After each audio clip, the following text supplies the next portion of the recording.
love Pokemon. It was the first game I ever really got into when I was young, maybe 16 or 17, and it stayed with me as I grew up. I always thought I'd play Pokemon all my life, because I could never put it down.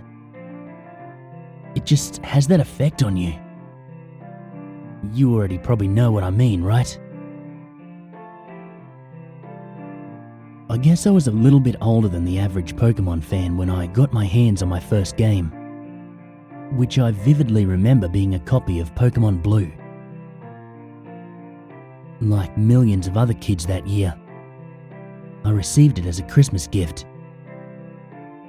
Across the country, countless Pokemon games were being unwrapped that very morning. They all came from the same factory in Japan, crafted together by the same hands.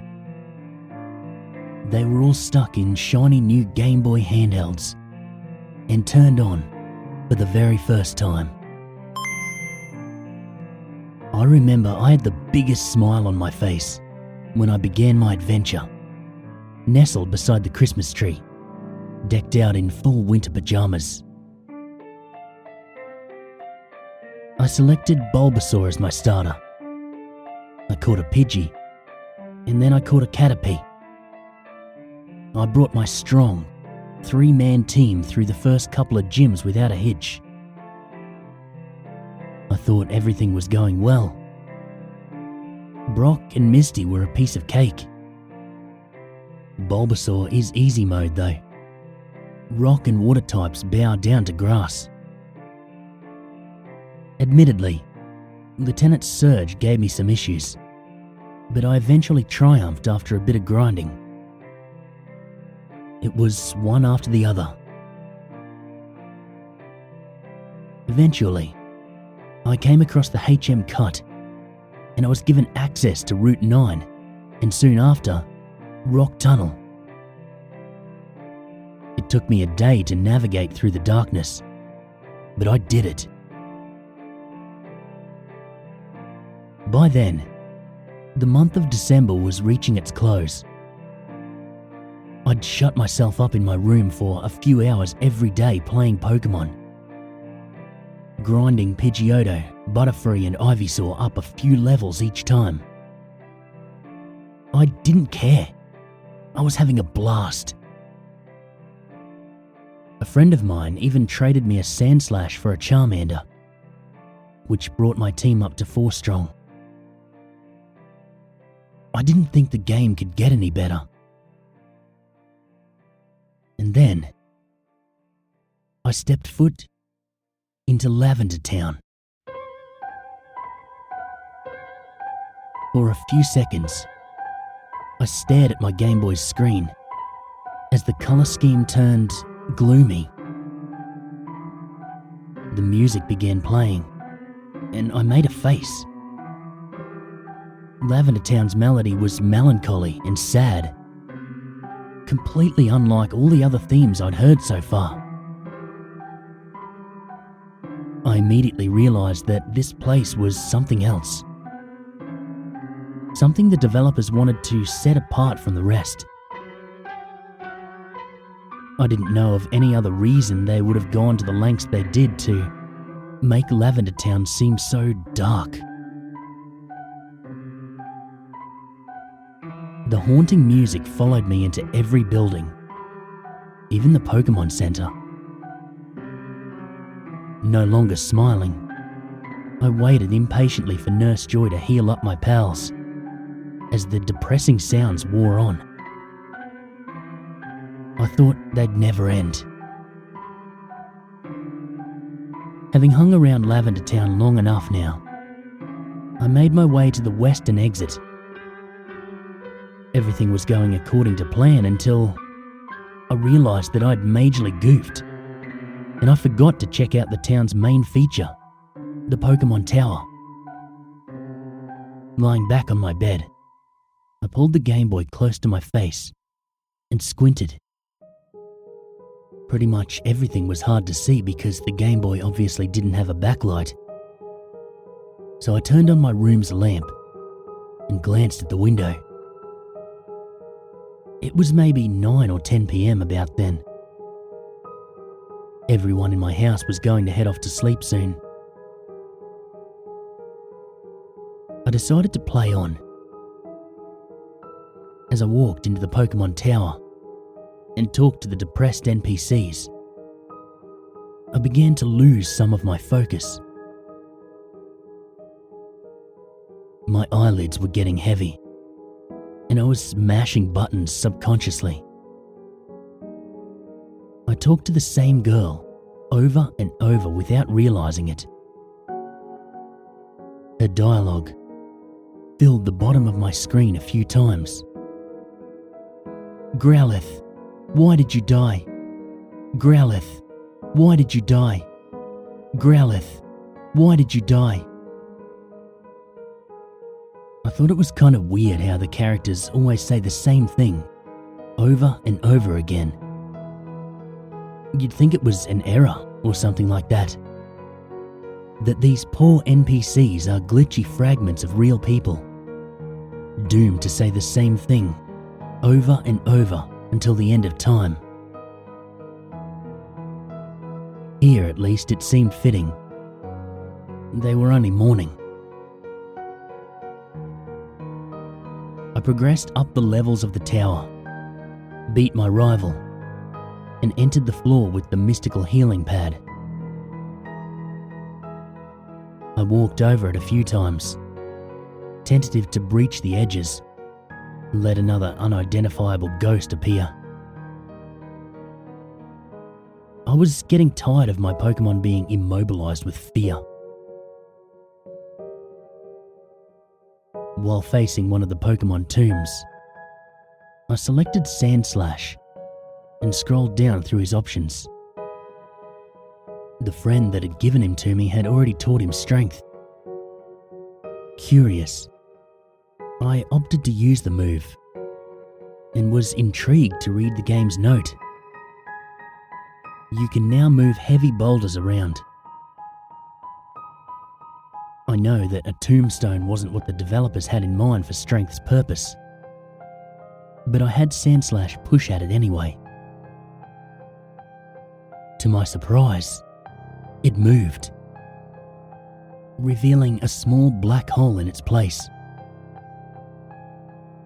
My character immediately dropped through it. I thought that I would appear on the floor below, but I didn't.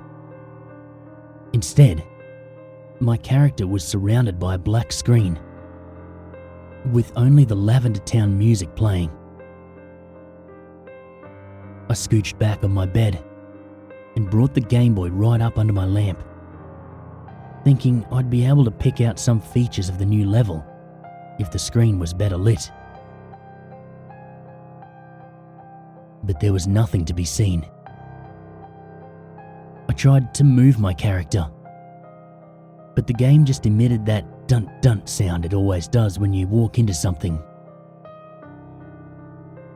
Next thing I knew, the Lavender Town music stopped playing. It cut off right in the middle.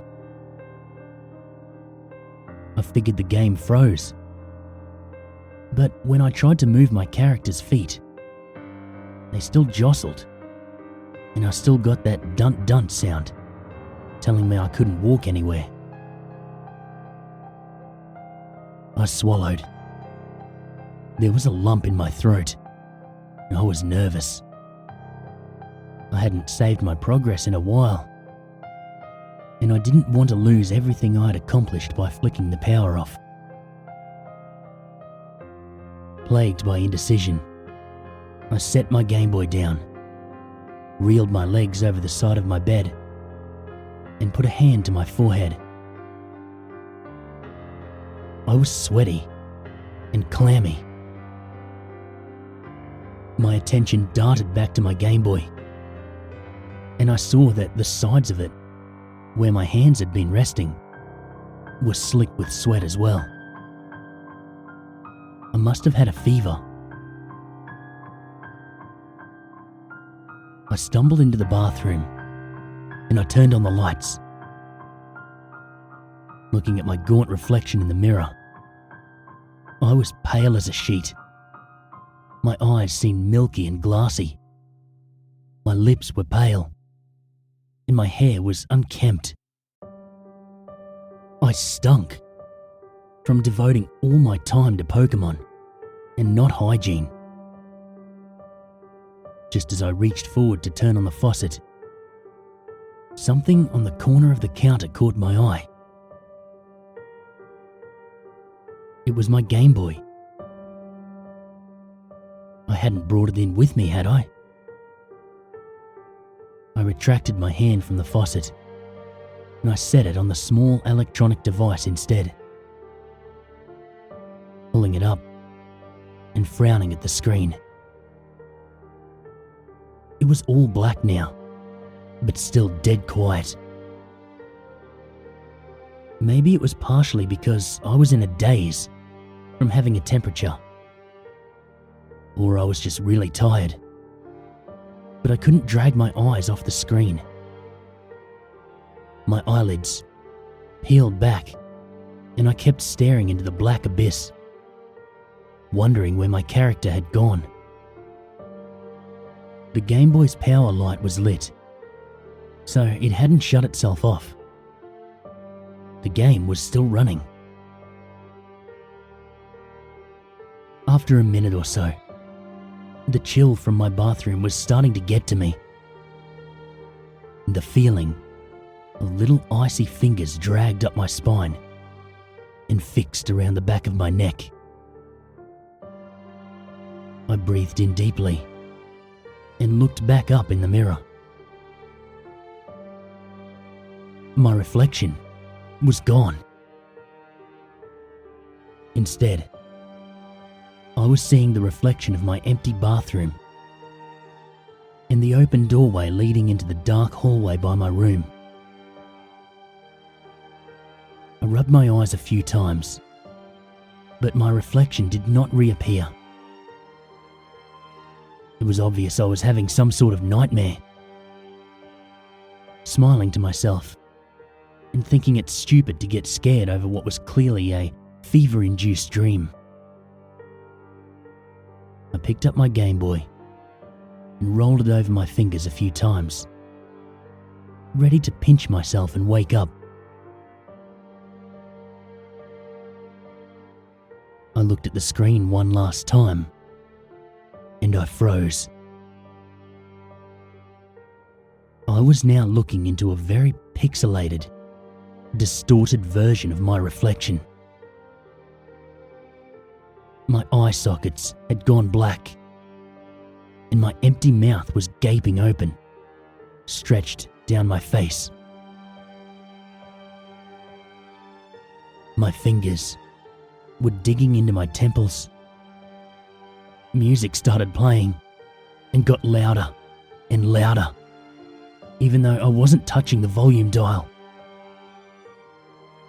It wasn't Lavender Town's theme. It was eerier, less constructed. It didn't take me a minute to realise it was the song being run backwards.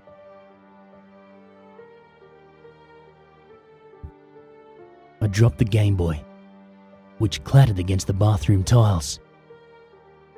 The back popped open, and the batteries flew out and rolled towards the doorway. Throwing my hands into my sweaty, messy hair, I went weak at the knees and sunk back against the wall, pinching at myself, trying to wake myself up. The music was getting louder still, even with the Game Boy face down, without batteries. My glazed eyes darted to the mirror. It was entirely black, as if it and the Game Boy had swapped visuals. My heart began beating really fast, and I could feel those icy fingers scraping down my back, forcing me to look over my shoulder. It was then that the lights in the bathroom went off, making everything pitch black. I screamed and jumped out of my skin, spinning around and feeling for the light switch, trying to turn it back on. I must have turned the wrong way, because I was no sooner facing my mirror, which had the faintest glow to it, like a weak electronic screen. I cried and beat my hand against it, waiting to feel the glass-like sheet to shatter against my fist. It didn't. Nothing broke. All I heard was a soft thumping. I spun away and tried to feel around the darkness, but it was as if all the walls had closed in around me. The music was blaring in my ears now, hot and unnerving, making my head want to burst. Tears streamed out of my eyes as I struggled, but there was nowhere to go.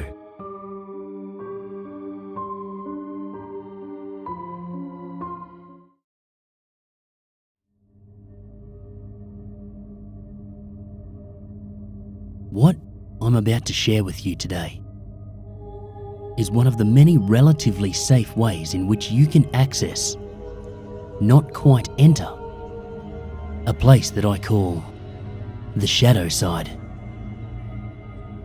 And its effectiveness depends on how seriously you take me. Your mileage may vary. Refer to title. I'm not going to tell you that you should not be afraid of the shadow side. Chances are you've already seen it after all, and merely think it was just a recurring dream. I will tell you that there is no need to be ignorantly afraid of it. There is a difference. Ignorance fuels fear, and fear can give that place a lot of juice to run on. You have to be big on preparation if you want to try this. It's like skydiving. If getting it right on your first try is not something you're good at, then this is not for you. If you do drugs or alcohol the night of the event, you're going to have a bad time. If you're going through some serious issues in your life and you're not feeling mentally or spiritually stable, or if you're doing this just to escape, you're going to have a bad time. And if you don't follow my instructions, particularly the multiple backups I'll give you, which, trust me, are there for a reason, you're going to have a really bad time. The name of this game is The Three Kings, by the way. Ingredients: a very large, empty and quiet room, preferably without windows. If windows exist, you need to be able to cover them and ensure total darkness. Basements usually work well, if they're roomy enough. A pack of candles. You'll only use one, if all goes well. And a lighter. A bucket of water and a mug. A fan. 2 large mirrors, like the one on your dresser. Don't worry, they won't be harmed. Or if they are, that would be the least of your concerns. 3 chairs, an alarm clock, an active cell phone. Do not forget to charge the battery. A loved one, willing to follow rules and go along with all this madness. A small toy or dear object from your childhood. Setup. Start setup at around 11 p.m. Place one chair in the center of the room, facing north. This is important. Place the other two chairs exactly to the left and right, facing your throne. The distance between your throne and that of your queen and fool should be about the length of your arm to each side, more or less. Place the two large mirrors on the queen and fool chairs, left and right of you, facing you and each other. Try your best to have them stand at a 90-degree angle, or else you may get more or less than 3 kings. If you sit on your throne facing straight ahead, north, you should be able to perceive your own reflection in each of the two mirrors without actually having to turn your head nor your eyes to do so. If you see your own reflection in the corner of your eye, just barely there, then you've done it right. Place the bucket of water and the mug in front of you, just barely out of reach. Place the fan behind you. Turn it on. Don't set it to maximum power. Medium or low is usually enough. Leave it on. Turn off the lights. Leave the door open and go to your bedroom. Set the candles by the side of the bed, next to a lighter, your alarm clock and your cell phone. Leave it charging. Set your alarm clock for 3:30 a.m. Turn off the lights and sleep while holding your power object. Get some rest. Showtime. Wake up at 3:30 a.m. with your alarm clock. Turn it off, but don't turn on the light. You have exactly 3 minutes to light your candle, grab your cell phone, and make your way to the dark room to sit in your throne. You should be seated by 3:33 a.m. Don't forget to grab your power object. Check for potential red flags. If your cell phone didn't charge for whatever reason, abort the mission. If the alarm didn't go off at exactly 3:30 a.m., abort the mission. If you find the dark room door closed, remember, you left it open. Abort the mission. If the fan is turned off, you left it on. Abort the mission.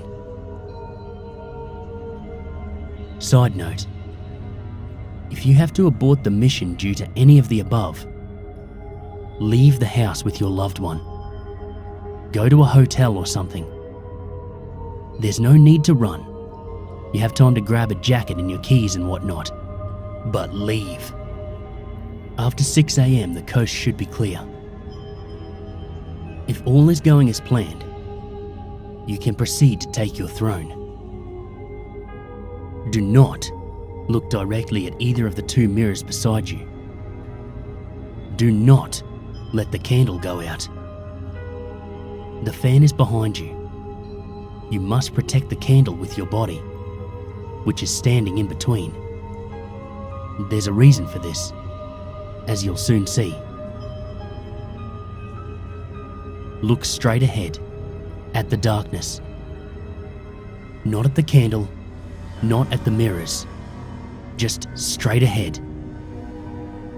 Eagle-eyed readers surely noticed I didn't say during setup which chair was queen and which chair was fool.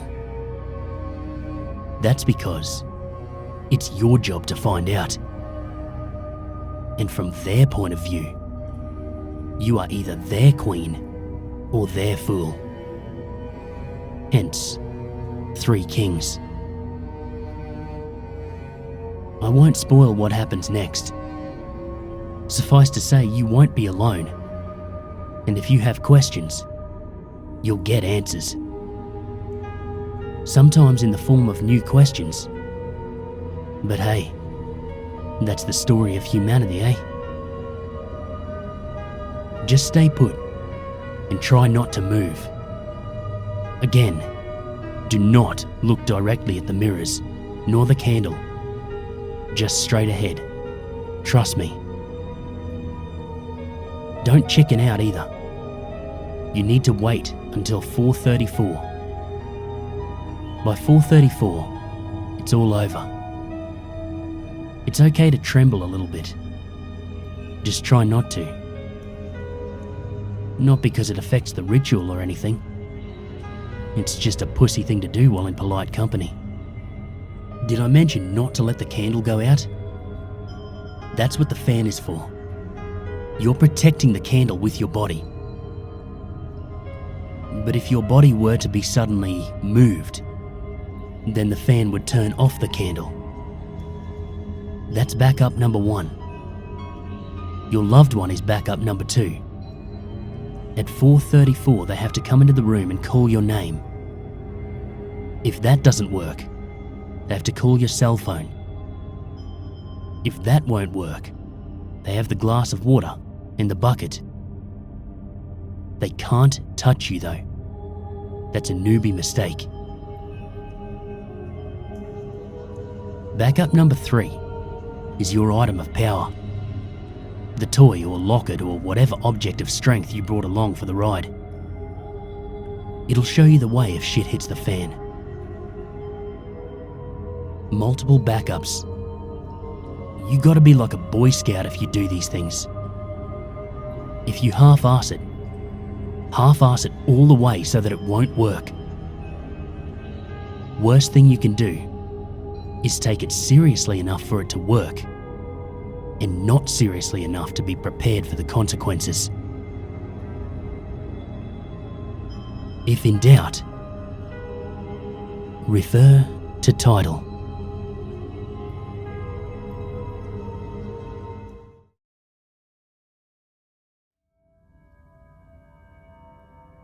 Where I live, we have an urban legend. I suppose that's the case for everyone in the world. There's always a haunted house, a troll beneath a bridge, or a monstrous creeper lurking in a now abandoned train tunnel. For me, my urban legend was the Poglins, or Poglin Kids, depending on who was telling the story. I don't expect you to know it, nor my tiny town of Walsend. It's a dreary post-war industrial area with red brick homes and an abundance of druggies and crime. So it's not exactly the sort of place you'd imagine the nihilistic youths and aged ship workers to exchange stories of monstrous imps. Everyone seems to have their own story of the Poglins. One girl swore her cat was eaten by one of the Poglin kids. A boy in my class was adamant that his cousin, who smelled like fish, was a Poglin. Whenever a person disappeared or ran away, you'd hear old ladies whispering over coffee about how the Poglins took them. Each story describes them differently, but my big sister always described them the same. According to my sister Janine, the Poglins were grey, pot-bellied, goblin-like creatures with ragged bat ears and flat noses. She would take great delight in describing their enormous mouths, which were filled with deformed yellow fangs and tusks. She said they were children once, before they were experimented on in the long-since abandoned Green Acres Hospital. She told me how one night, the Poglins broke free, killing their cruel captors and setting fire to the hospital, before fleeing into the wooded Dean nearby. Naturally, this Dean happened to be on our doorstep, so I kinda thought maybe she had added that part into the story just to frighten me. However, Janine was adamant. They escaped into the Dean and made a home for themselves in the water pipe, which empties into the stream down there. Nesting in the water pipe. That's where they lived, she'd tell me. However, my sister was not the only person in my family to speak of the Poglins. I remember my mother often telling me not to stay out too late, or the Poglins would get me. My gran said the same. "Stay away from the Dean," her croaky voice would say.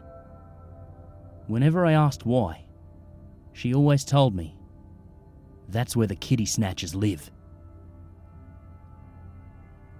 A common trait shared across the stories is that the Poglins devoured the flesh of humans, and they have a particular taste for children. Needless to say, this shared myth of monsters, passed around to frighten children, had the opposite effect on me.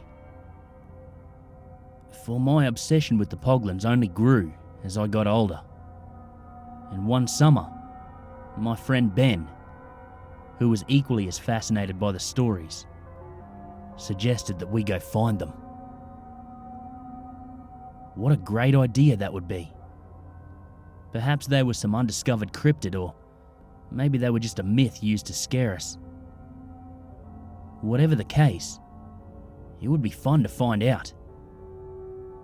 That's what we thought. We were going to search all the haunts listed in the various urban tales of Poglins, and I knew just where to look first. Behind the old Woolworths, which is now derelict, there is a dirty back alley, previously known as Beggar's Alley, on account of being where the homeless, vagrants or drug users would dwell. But that all changed after the 22nd May, 2008. A homeless man, fondly referred to by the locals as Harold the Hermit, was found dead behind there. Him dying wasn't strange. After all, the life expectancy of homeless people isn't exactly long or prosperous. What was strange was the manner in which he died. Skinned, chewed up, chopped to pieces. That is how the papers describe the grotesque remains of Harold. Apparently, there were bits of him scattered across the streets for days after, and the bloodstains still cling to the brickwork in that alley. Ever since his death, no vagabond or addict would dare step foot into that alley. You might be wondering, well, why would that place be significant to the search for the Poglin kids?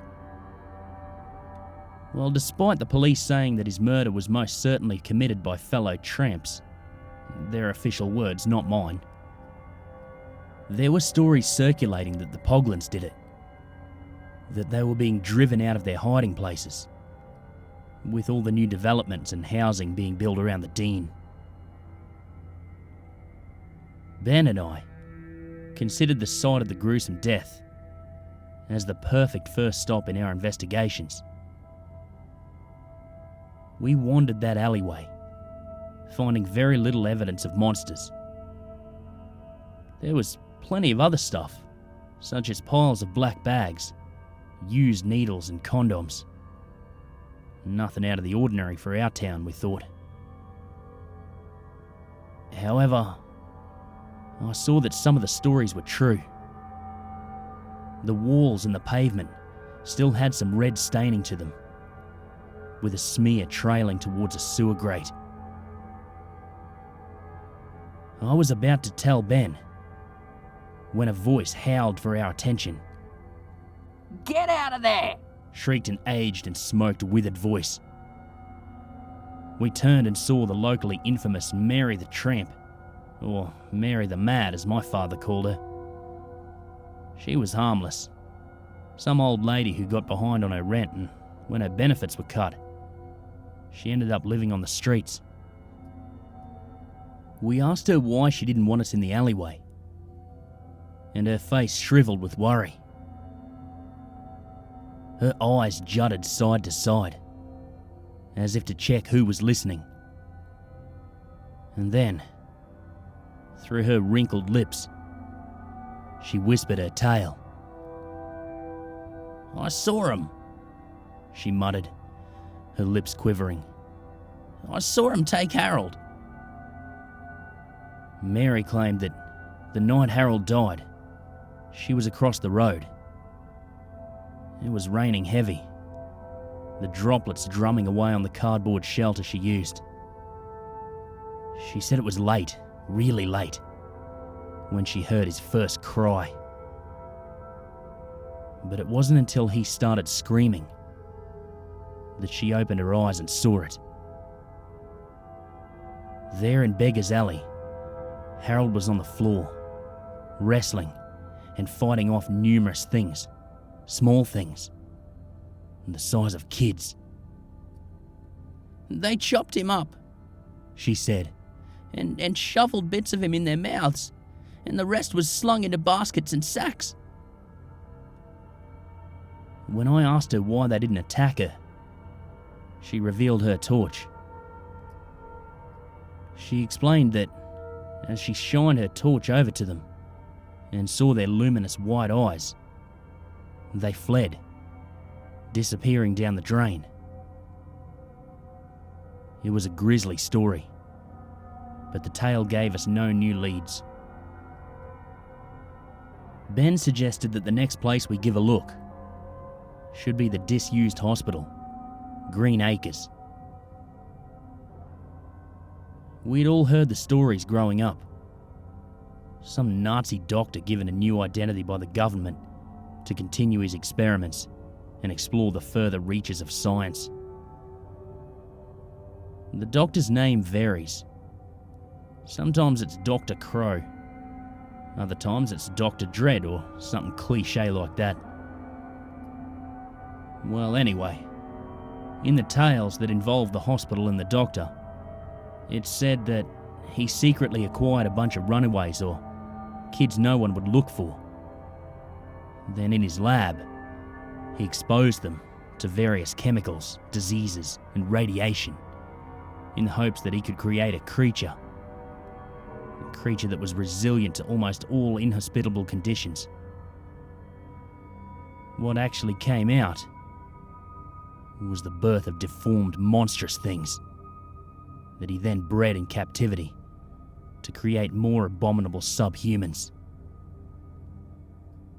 To keep them and their violent impulses in line, he used extremely bright light to torment and hurt them, causing them to develop an intense photophobia. In the end, this led to his monstrous spawn turning on him. One dark night, when the power went out in the hospital, the Poglins in their violence could be contained no longer.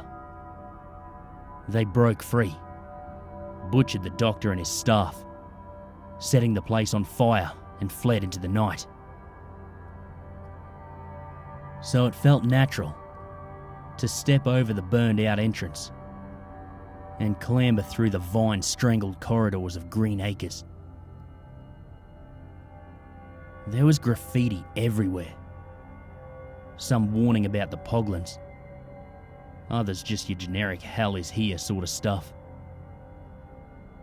In its leaf-littered and charred state, it wasn't hard to imagine the hospital as the site for some nefarious doctor and his wicked experiments. Alas, when we searched the hospital, we found no mention or sign of a Dr. Crow. There was a Dr. Crane on one of the few remaining photos of the staff, but no Dr. Crow. We even did a Google search. Nothing came up. So, take that part of the legend with a pinch of salt. Despite finding nothing to suggest a monstrous doctor worked here, we continued looking for potential clues or signs of Poglins. One room did have the words, The Pogland kids broke their chains. They left no evidence, no remains. It wasn't exactly definitive proof by any means, but it definitely made this place feel like the right place to be looking. For a moment, me and Ben separated so he could check Ward C, whilst I checked the children's ward. It was super creepy in the ward.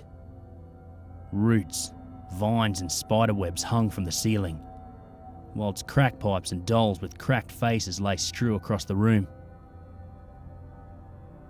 On one of the walls was a huge mural of a pastel clown, whose painted features were cracked and crumbling. Yet, its sinister smile seemed to follow me as I navigated the empty bed frames and wheelchairs that littered the place. I scanned the room and saw another phrase scrawled upon a wall. They lurk beneath the bed. Do not look, they've not been fed. The sprayed-on sentence sent shivers down my spine.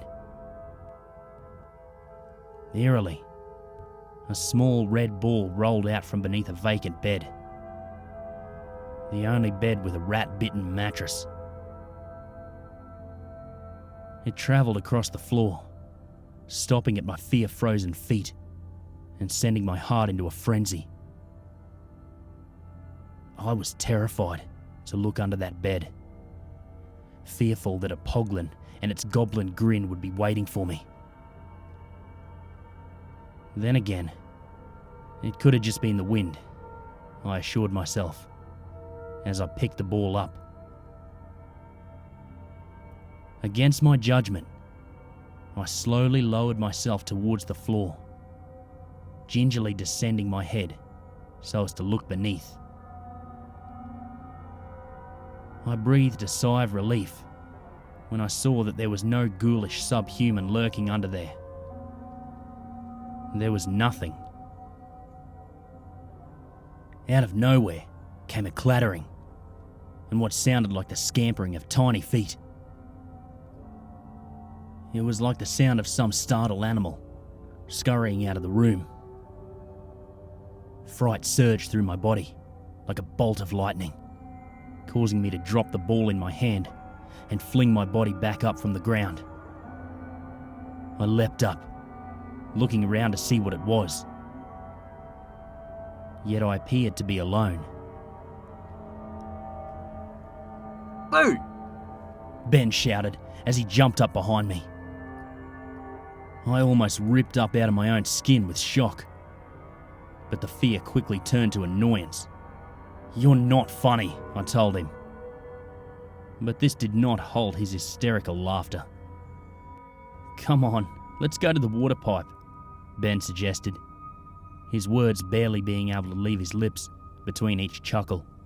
"There's nothing here, no sign of him." I agreed, but as we made our way down the corridors and out of the building, I couldn't shake this feeling that we were being watched. Still we pushed on, having found nothing to suggest the story of the Poglands and Green Acres was true. We journeyed down through the oaken walls of the Dean. That place was one of the few settings that almost always got brought up in the tales of the Poglands. Perhaps that's why the uneasiness grew with each step we took towards the stream. We talked about the Poglands and the stories about them eating kids, wondering if this was such a good idea after all. Ben assured me it was going to be fine, handing me a torch. Our only weapon against the things if the stories were to be believed. It appeared we would need it, as the evening shroud of night was closing in over our little town. Down the Dean we climbed, weaving between bark and branch, rambling through rough leaf litter and thorny brambles, until we came upon the stream. Littering the place were abandoned clothes, socks, shoes, tops, as well as a few broken beer bottles and crushed cans of lager. Other than that, though, there was nothing to see. Not a poglin in sight. No tracks or signs. It was for that reason that I was willing to call it a day. Ben, however, was eager to push on and suggested if we want to find poglins, we had to look where they said to nest. Reluctantly, I followed him along the bank of the stream. Though I dreaded the next few steps I took toward that concrete pipe, Ben clambered through ahead of me, eager to discover. With his legs sticking out the end of the tunnel, Ben shined his torch ahead and recounted what he could see. There's not much here. A football, a few branches, and a school jumper. Ben spoke, his voice echoing out of the dank water pipe. Unlike Ben, I was cautious, constantly looking at the sun as its rays fell between the tree line and descended faster into the horizon. Ben, I think we should go, I suggested, my voice urgent and fearful. I didn't want to tell him, but I was getting this really strange feeling, a sort of hair-raising dread that tingled its way down through my bones. My mind imagined this sensation was some sort of animal instinct, some primal sense, trying to tell me to run and get out of there. Wait, there's something... Ah! My friend cried out, his voice shrill and full of terror. I yanked him back into the fleeting light of day, only for him to emerge from the shadows, cackling without end. You're so easy, you know that? Ben sniggered. With a thump to the arm, I asserted that his games were over, and so was the investigation. In my mind, I was ready to put all these tales down as nothing more than an urban legend, a boogeyman to frighten children into behaving and coming home on time. However, fate had other ideas. With shock and horror, I turned to see a pair of lumpy grey hands, both bearing 3 talon-tipped claws. From the water pipe, these hands emerged, and with eagerness, they clasped on either side of Ben's head, pulling him backwards into the dark water. They were real. They were actually real. My mind screeched silently within my skull, its howls of total shock freezing my soul. God help me! Ben screamed, this time his voice honest and true. Snapping me from my horror, I shone my torch into the tunnel, and for a split second, I glimpsed a small pot-bellied creature, grey-skinned with a great fat mouth, a bulging throat sac, and luminous white eyes. The thing hissed and recoiled from the radiance, retreating back into the murk. They're real! They're actually real! Ben panted, his face bearing scratches and claw marks. Rescuing him from the pipe, I helped him to his feet. But we should have been paying attention. For had we, the pair of us would have noticed the sun had finally set.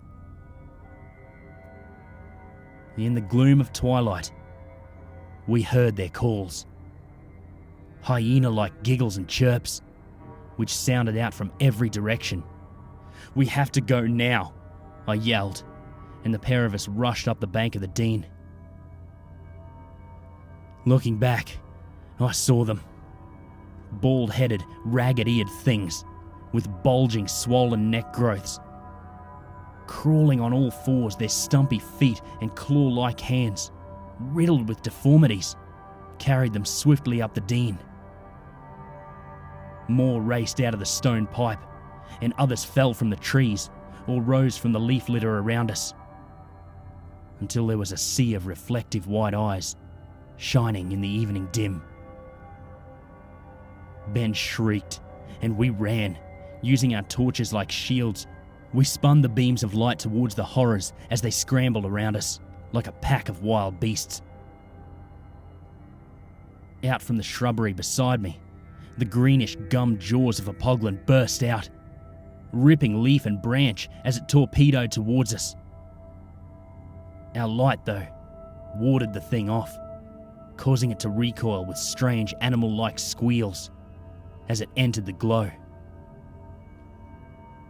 Frantically, we climbed up through the wall of wood, whilst the leaf litter rustled closer and closer to us. Adrenaline surged through my body, and I ran and ran, not looking back, never daring to, out of fear that they would be right behind me. Out of the Dean's green hell I galloped, bounding over the road, with no concern for the incoming cars as they swerved to avoid hitting me. Still I sprinted, my terror supercharging my feet, to the point where I could have given the Flash a run for his money. Upon reaching my house, I charged the door, grabbing at the handle, only to discover it was locked. And even as I scrambled and frantically jammed my key into the door, I had not yet realised that something was amiss. Slamming it shut behind me, I locked the door, and only then, when I could take a breath in, did I notice that Ben was not with me. He must have fell or gotten taken. I had to go get him. Those were the thoughts that ran through my mind. But as I was about to open the door, he appeared behind the glass, his bloodied fists banging frantically on the panes. "Come on, let me in!" he yelled. But there was something in his voice that didn't sound right. The tones were sort of off, and his words were eager rather than fearful. "How do I know it's you?" I questioned. Come on, it's me. You've known me for years. Please don't let me die out here." Ben whimpered, but again, the delivery of his pleas came off as mocking and not genuine. I looked through the glass panes and saw his features sagged a little to one side, and his hairline was off. Something was not right. "Ask me anything, I'll answer. Ask me something only Ben would know." Ben barked with urgency. "All right, what did I find in the children's ward back in the Green Acres?" I asked him, my heart pounding in anticipation for his response. "A red ball." Ben swiftly spat the answer, and in doing so, a scared silence fell over our conversation. With my hands trembling and blood cold with dread, I pulled the keys from the door and moved away. "Oh, damn. You didn't tell him, did you?" Ben grinned as his teeth were revealed as a dirty yellow with grey gums and black plaque between each tooth. You're a... I stammered, my mind hardly able to process. "You know, the one thing none of those stories talk about is the fact that we don't eat the skin. We wear it. We are what we eat, and there's so many of us out there now, among you." The false Ben sneered. I backed away, knowing in reality there was no escape from the frightening reality before me. "You were in the hospital?" I whimpered. "I was. I noticed you in Beggar's Alley. I followed you to the hospital and down into the Dean. I was curious, you see. Never has there ever been anyone so eager to find us." The Poglin spoke, with its voice in a distorted and uncomfortable corruption of Ben's. "And Ben?" I asked, my heart and mind refusing to accept the obvious, even when deep down I knew. "Flayed," Eaton. He screamed your name out as we took his face. We made quick work of him. False Ben smirked. I'm going to call the police. My voice broke, failing to come across as intimidating or true in any way. Go ahead. Do you know how many prank Poglin calls they get? Chuckled the imposter. Why don't you just leave me alone? I won't tell anyone, I begged, my pleas causing the sagging grin upon Ben's face to widen. But I know you will. I can tell the squealers. Still, I won't take you now. I'll wait for the right moment. When the lights go out and you're all alone, that's when I'll get you. He promised, his voice threateningly confident. And so the Poglin wearing Ben's face wiggled a 5-fingered farewell through the glass.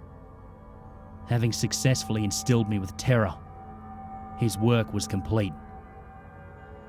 I'll see you around, he grinned, before departing from my door and vanishing into the night.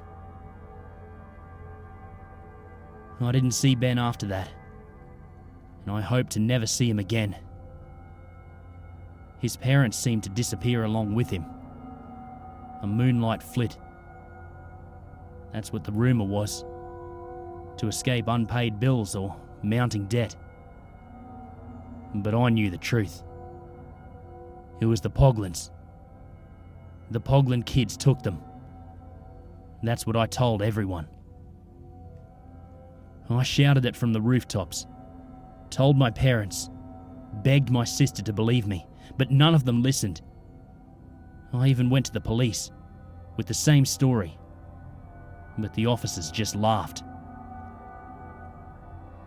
One of them, a more caring figure, placed a hand upon my shoulder and assured me, "The Poglins are just an urban legend."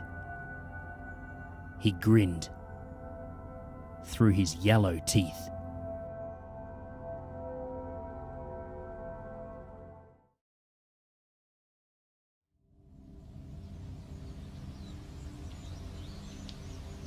This is a story from when I was about 10 years old, and a recent experience has moved me to share it.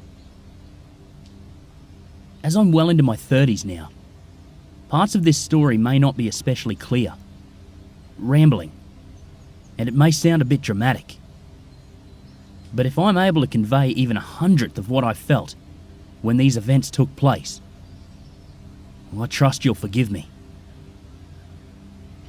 Throughout my childhood, I moved roughly every 2 years to various military bases in the US, as my father was active duty. When I was about 9, we moved to a base relatively far out west, 5 miles from a Native American reservation. I went to school off base, and I would say maybe 1/3 of the school was Native American to some degree. One way or another, I cannot say I remember how, I ended up becoming best friends with a Native classmate named John. John lived in the housing communities outside base with his father, but his grandfather lived on the reservation nearby, and he would often spend the afternoons there after school while his father worked. Once I turned 10, my own family allowed me a degree of relative freedom.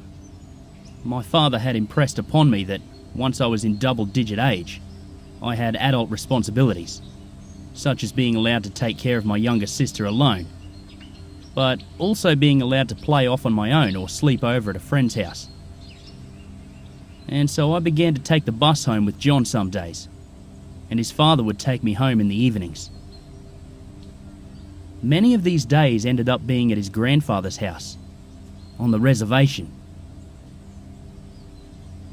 I honestly never saw much of the res, as John's grandfather lived in a house off on his own, a ways into the woods. But from what I did see, things were largely undisturbed.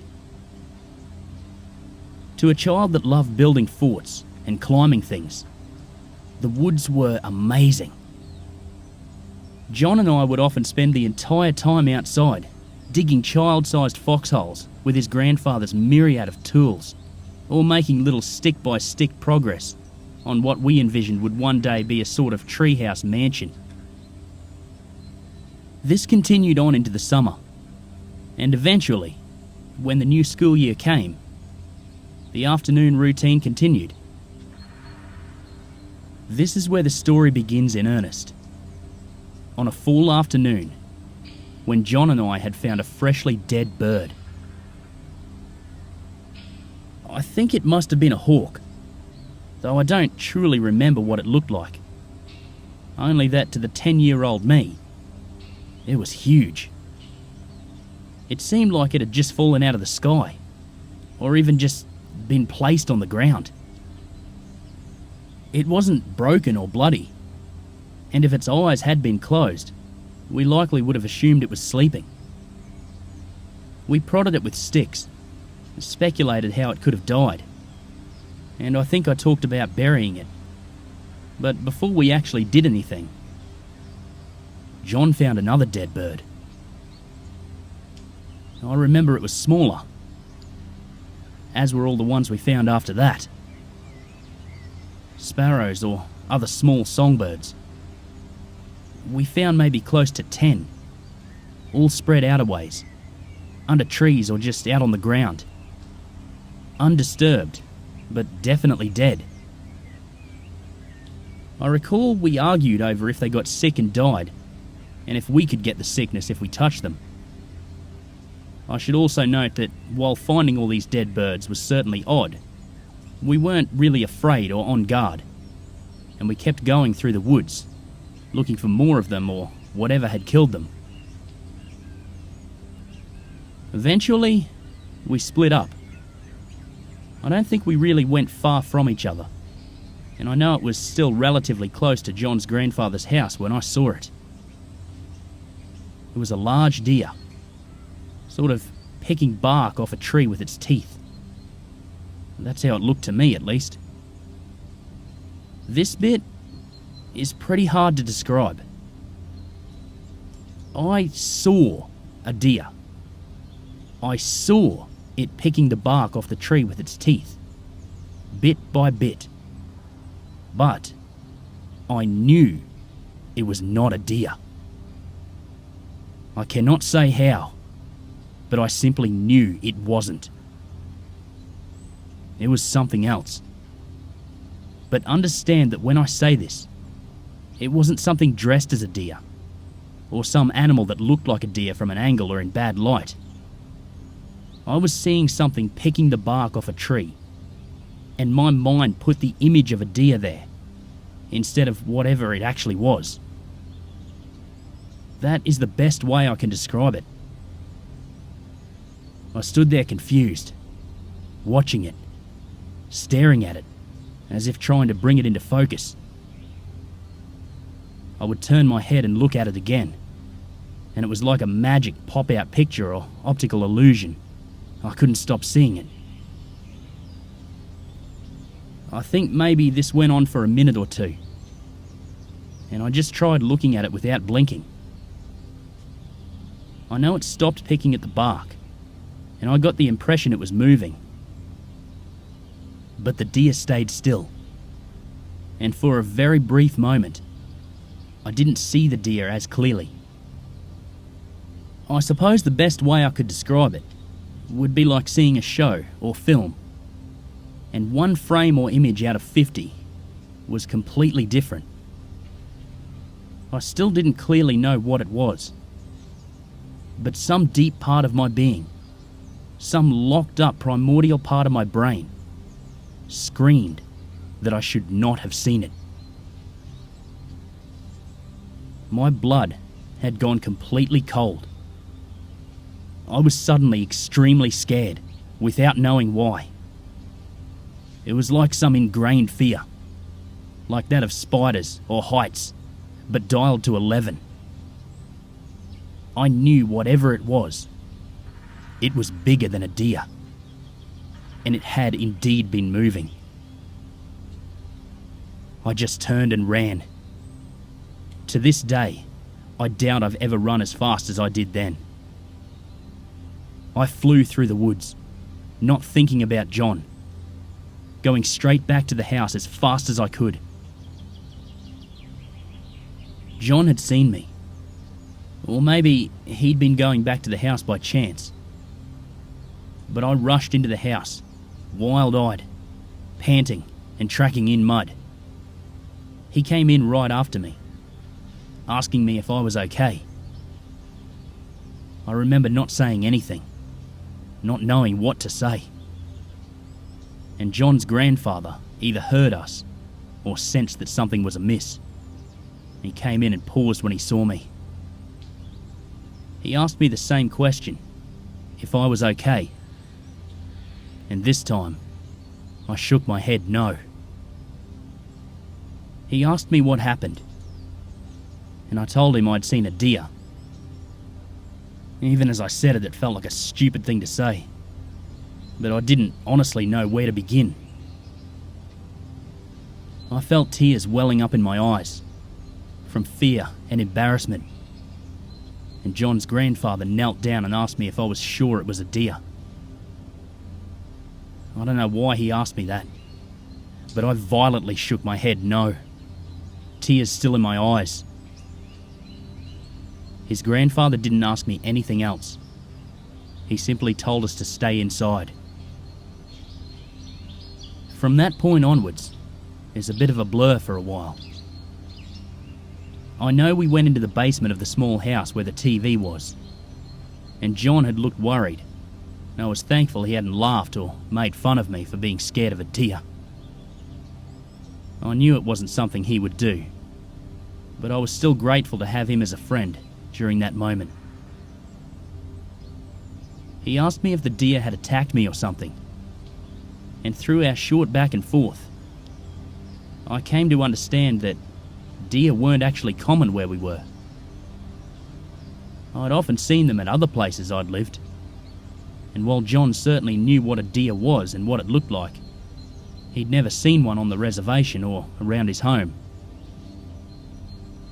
I remember his grandfather bringing in wind chimes and his small potted plants from outside, as that had struck me as odd. But nothing else really happened. Eventually John's father came to get us, and I remember his grandfather telling him we all had to stay the night, and they talked at length in some other language, which I presume may have been some Native American language, but it was nothing I recognised or remembered, being 10 at the time. I remember John's father agreeing that we should spend the night quite easily, and how we were going to wait and call my parents after dinner. This was before cell phones. I was actually quite excited for a sleepover, until at some point John mentioned to his grandfather all the dead birds we'd found earlier. He simply nodded and said something to John's father, who began to actually look worried. It was at this point I began to grow worried too. Up until that point, I hadn't thought of the deer and the birds as connected. My mind simply hadn't put them together. But when it then dawned on me that the deer thing had killed the birds, I started to feel the same fear from when I'd seen it. I didn't think it had chased after me, but John's father was worried, and the sleepover was likely tied to it too. I wondered if it was dangerous for us to go outside. John's father had gotten here fine, and it was still pretty light outside for dusk. I think I'd gone to the window to look outside, to see John's father's car. And then, I'm not really sure. Whatever I did, when and how I left the house, was gone from my memory. I was simply outside. I was sure I had walked there on my own. I hadn't felt a strong desire to go. I wasn't looking for anything or lured there. I simply went outside. And when I was myself again, so to speak, I was outside and I saw it. It wasn't a deer this time. It was a tree, and I knew it right away. Up until this point, as I write this, I remember everything that I've recounted with relative certainty. But from that moment, my memories are etched into diamond in my brain. I will likely remember this feeling until the day I die, no matter how old I grow. What I saw as the tree gave way was something slender but huge. It was hunched over, and I know if it had stood, if it could stand, it would have been much taller than a man. It seemed uneven and dark, and though I couldn't look away, and I can recall it clearly in my mind, I still don't know exactly what it looked like, or if it had a head, or eyes, or hands, etc. My mind fought hard to keep it as a tree, while I couldn't look away from it. And while I was scared before when I saw it, what I felt then was true terror. To clarify, you can feel fear. You can justify it, battle it, almost examine it within yourself when presented with its source. But not terror. Terror isn't felt. It overcomes you. It is debilitating, mind-numbing, far beyond the simple fear of death. Any other thought or feeling, even the senses, are like corks, faintly bobbing in the raging waves of the storm that is terror. To this day, I have never been as stone cold afraid of anything in my life as I was in that moment. It had seen me. It didn't look at me per se. It didn't turn or move, but I felt its attention shift to me. It was like being in a huge spotlight, and then suddenly having it focused to a narrow beam directly on you. I was so numb, I hadn't noticed I was crying. And once I did, I tried hard not to make any noise, not to breathe. I closed my eyes and was looking downwards at the ground. I remember my tears falling left to right. It was still focused on me, so overwhelming and stifling. I know it might sound a bit silly, but this soul experience had eventually given rise to my acceptance of religion some years later. If this thing was a demon, then hell didn't need fire or flames. This being was a thing that shouldn't exist. I didn't realize it as I was doing it, but I was about to start walking towards the thing until I heard a shrill whistle from behind me, and on reflex I pivoted. Foot in the air, mid-step, and I saw John's grandfather's arm beckoning me from the doorway of the house. His whole body was behind the solid white door, just his arm sticking out, beckoning me over and over. I was so stunned and in shock, I simply walked towards it, numbly shuffling, eyes focused on the motion of his hands. I no longer felt the thing's attention on me, and some part of me was sure that I was already dead. My legs carried me to the door, and John's grandfather shut the door behind me. He had been holding a shotgun. John's father knelt with me and gave me a hand towel from the kitchen as I began sobbing in earnest, the terror relenting and the shock of being alive taking its place. John was nearby, and he looked as concerned as his father and grandfather, though I didn't know if he actually knew what was going on. When I'd calmed down, we were all sitting at the small table in the kitchen. I noticed all the blinds and curtains had been closed, and though I didn't ask anything, when I looked at John's grandfather, my question must have been plain on my face. He glanced at the shaded window, then turned to me and simply said, "Stick man," and raised his arms and growled to imitate a monster.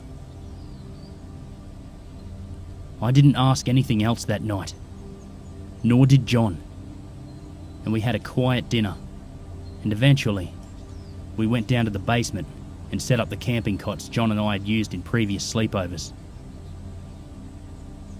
Eventually John's grandfather came down and played cards with us on the floor. He taught us how to play poker, and we gambled with a big bag of M&Ms he brought out from somewhere, divvying them out to us and laughing.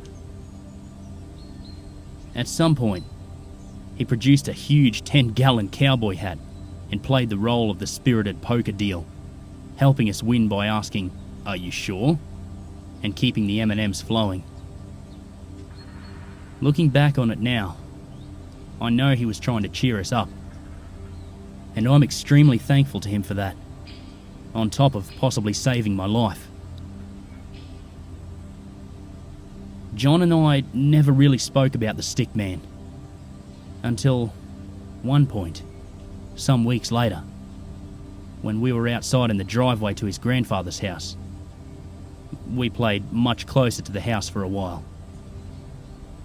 I'd gone quiet as I stared at the spot where I'd been frozen in terror, where I had turned around, and John asked me a question. "Why do you think it let you go?" he said. The question struck me. Until then, I hadn't been sure John was even aware of the stick man. But I answered him honestly. I don't think it meant to, which was true. I didn't think it was actually trying to kill me. Trying wouldn't have factored in.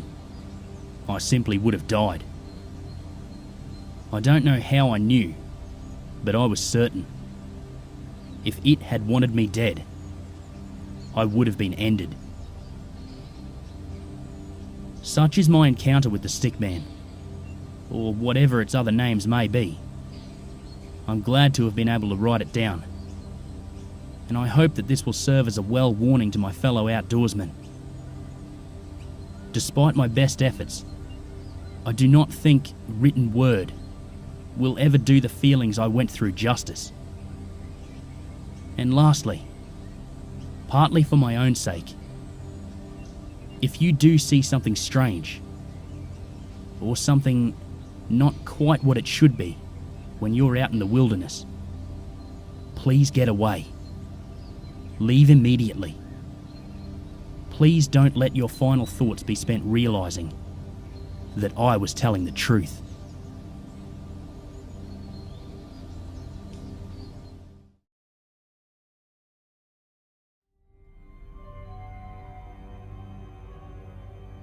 A few years ago, I got married. My entire family and a couple close friends flew across the country to be here, filling my new city with a collection of my favourite people. My wife, fiancée at the time, and I lived downtown. Most of our guests rented Airbnbs in the city as well. We spent the week preparing for the big day, and any free moments walking the 10-block circuit from our apartment to the houses and apartments they had rented. It was an amazing week, truly unforgettable, and mostly, I savour those memories. All except one, which I would pay anything to forget.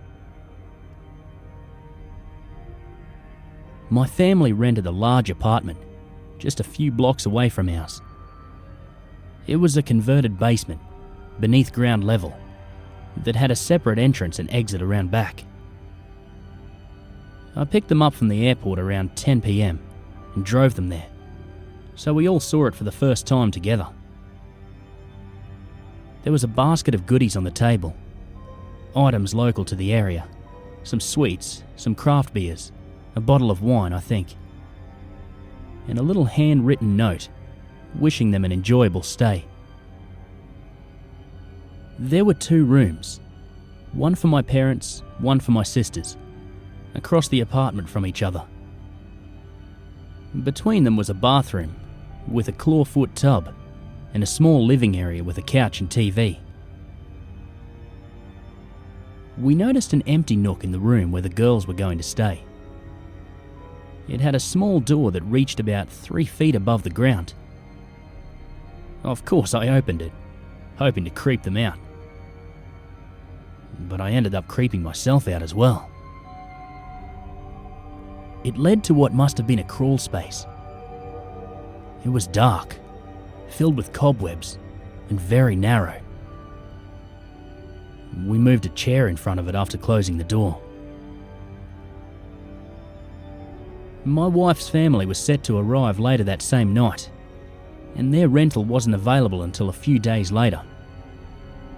That meant they were spending the first few nights in our 1-bedroom apartment. My wife was sleeping on the couch, and I was going to go stay with my family.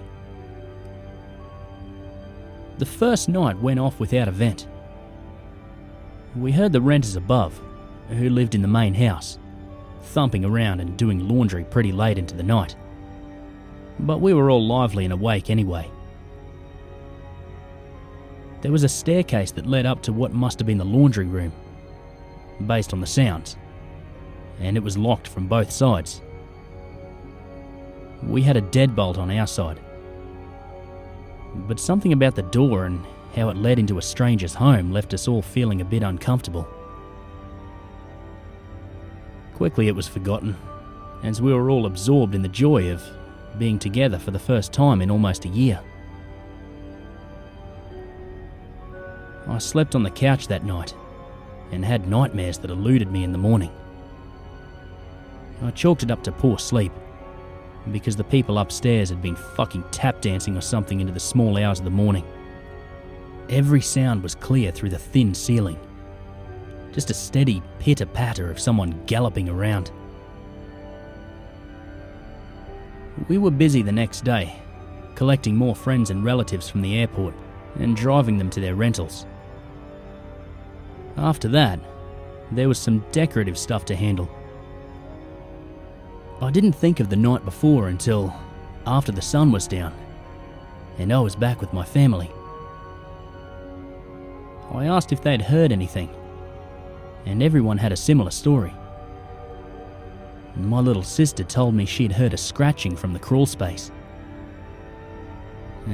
Probably a rat. That night went similarly. We were up late, talking, having a few drinks, the TV running. Occasionally, we all looked up when a particularly loud bang came from above us. My dad was getting irritated. He didn't have anywhere to be in the morning, but he felt that he'd paid too much money to have to listen to someone be so inconsiderate all night long. We resolved to text our Airbnb host the next day, and after another night of poor sleep, kept awake all night by the careless thumping of our upstairs neighbour. And that's exactly what we did. "I'm so sorry about that," she said. "I'm actually out of town. My roommate is up there and he sometimes has friends over.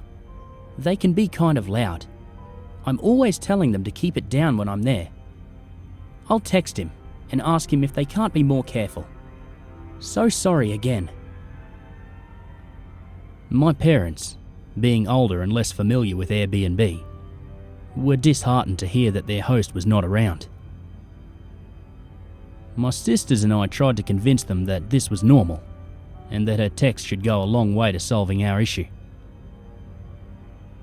But then another night came, and once more, we all failed to sleep.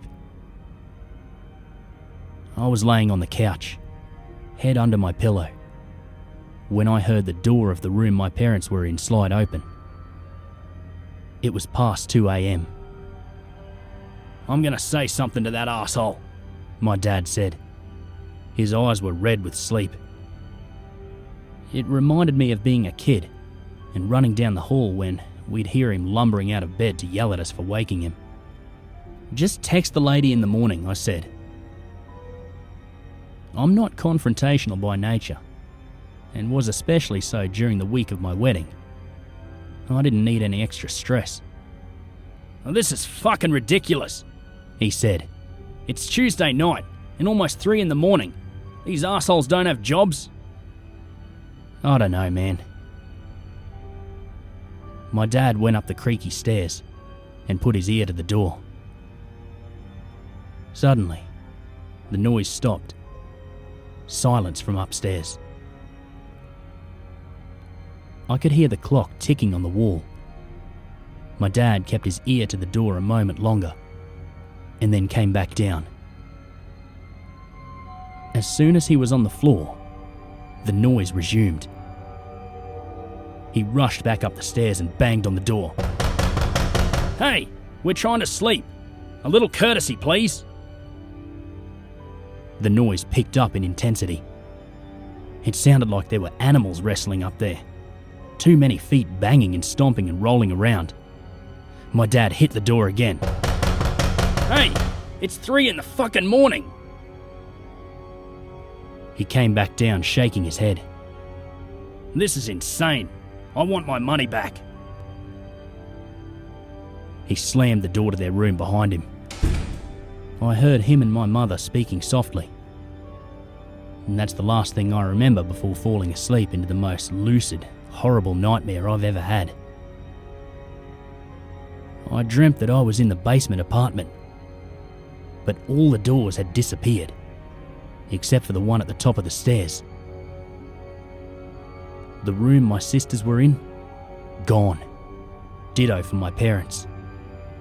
Even the bathroom was gone. I was in a white cinder block tomb. Above me, a multi-legged beast fiendishly galloped across the floor, panting loud enough for me to hear. I heard the sound of a lock turning. Then another. Then the door at the top of the stairs opened. I heard feet on the creaky stairs, coming down to me. Something blew air out of its nose like a horse. From around the corner, it laughed. I woke up, covered in sweat. I was distracted all the next day. We had to go pick up our suits. My dad and I were both restless. We didn't talk about it, but his face was gaunt and disturbed. I wondered what he dreamt about. But my soon-to-be father-in-law was there, and so was my best friend. They were happy and full of energy and managed to pull us out of our heads. After the suits, we went and picked up some lawn games we'd rented. Giant Jenga, cornhole boards. And later that night, we all went to my barber to get fresh cuts. I felt happy again, excited. My wife was finally beginning to relax a bit too now that most of the preparations were done. It was a good day. But as soon as we retired to the Airbnb, gloom fell over us. My family sat around quietly, all of us taking turns glancing up at the ceiling.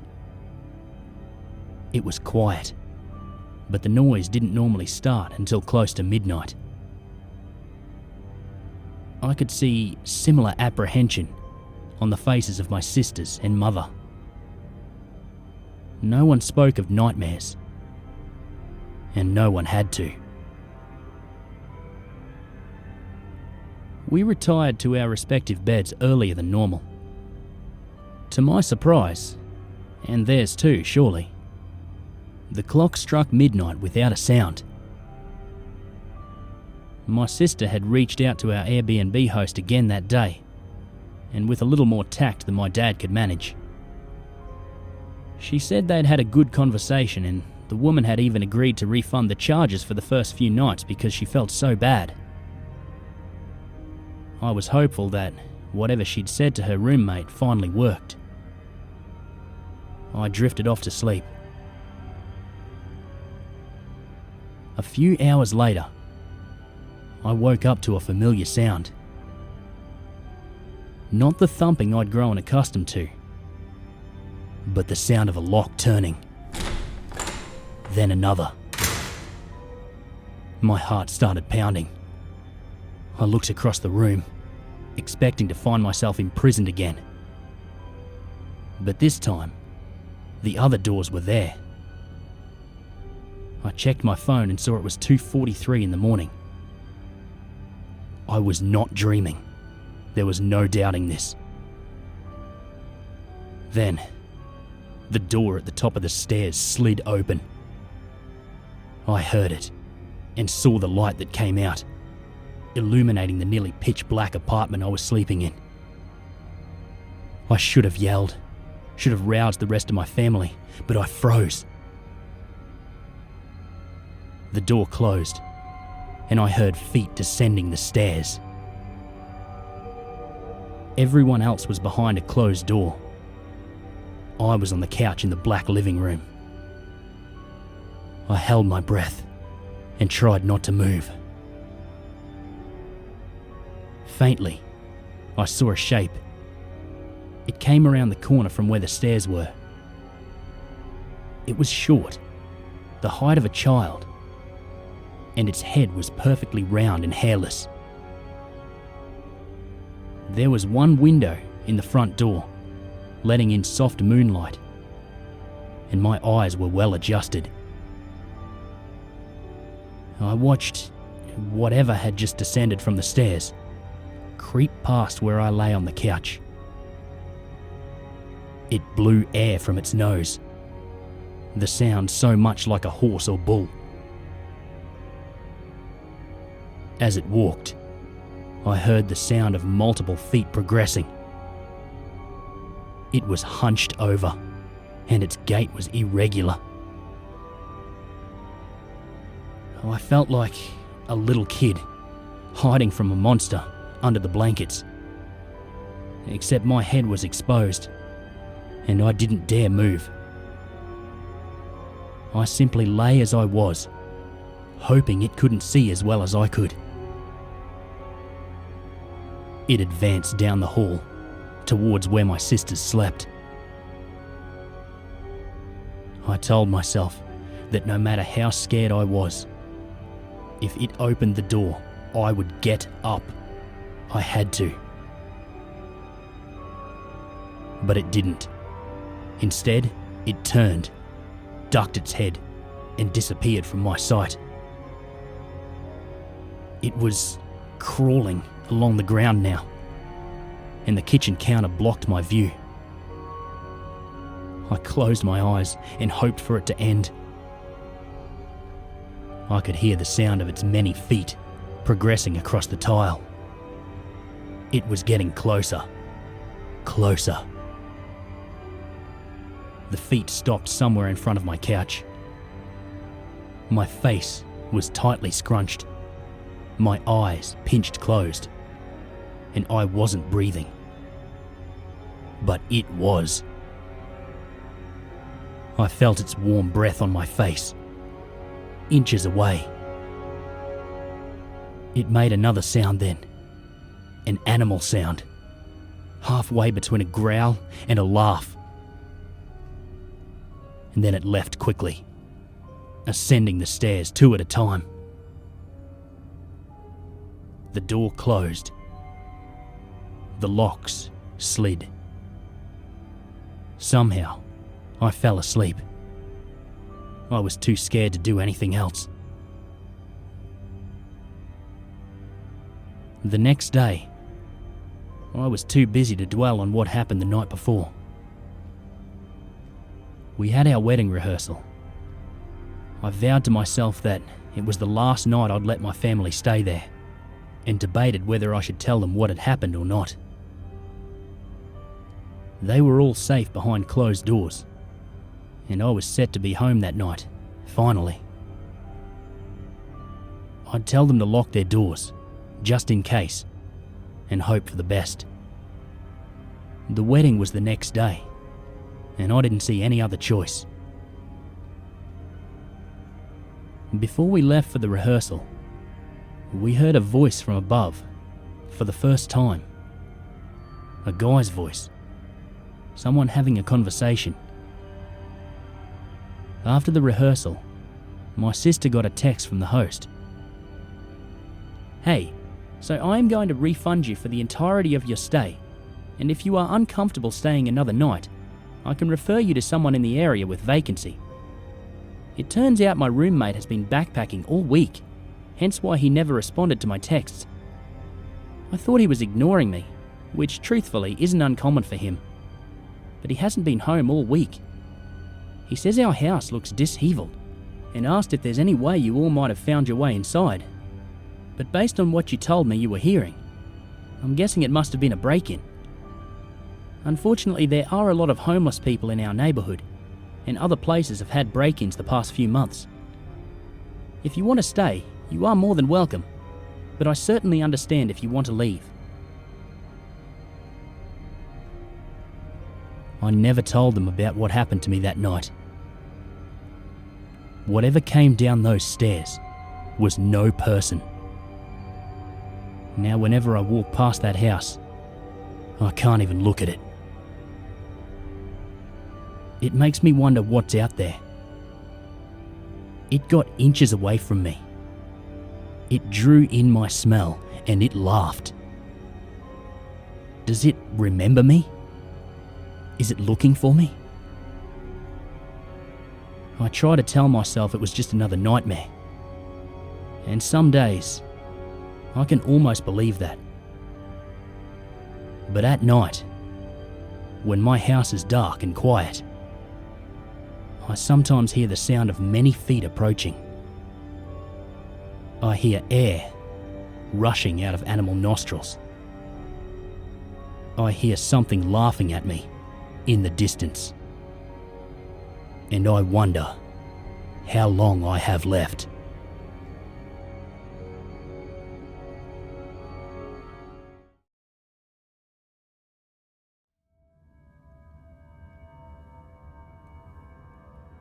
The Craigslist ad read, "Lifeguard for swimming pool." Clean the goddamn dishes! My drunk mum yelled from the living room, startling me. I'd been on my phone searching for Craigslist job ads. Hell, I had been for the past 2 weeks. My mum had been depressed and turned to drugs and alcohol. Why, you may ask? Well, my dad passed away not long ago. She'd gotten fired from her job and hadn't found a new one. That's when all the pressure was turned on me. If my estimates were correct, we would be evicted within 7 months.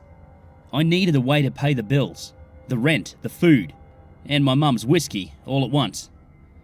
Not only that, but I needed to find a way to pay my college tuition. Now, before I start, I want to clarify things. This took place in 2019, so don't come and murder me for not wearing a mask. And also, though I doubt anyone will believe me, I know what I saw. As I said, I was looking for a job. I didn't want to work at the McDonald's down the street since I'd work non-stop and get minimum wage. Neither did I want to work at the nearby factory, since I'd also probably get lung cancer before I'd be able to pay off my debt. After cleaning the dishes and taking out all my mum's half-empty whiskey bottles, I went back to Craigslist. I opened up the description of the job I mentioned earlier, and I read. The job itself was half decent. All I needed to know was, well, to swim, and it was close enough to where I wouldn't have to take the bus. The pay was a little over the minimum wage. However, there was one odd thing. At the end of the description I read, "If you're sensitive about the supernatural, this job is not for you." I thought this was just some joke for the new guy, so I went along with it. Life continued as usual, as I was kept busy with my mum's breakdowns and episodes. I know, worst Groundhog Day imaginable. 5 days later, I received an email saying I had gotten the job. I mean, I couldn't be mad. The pay was good, and I was willing to work there. but I felt as if they were hiding something.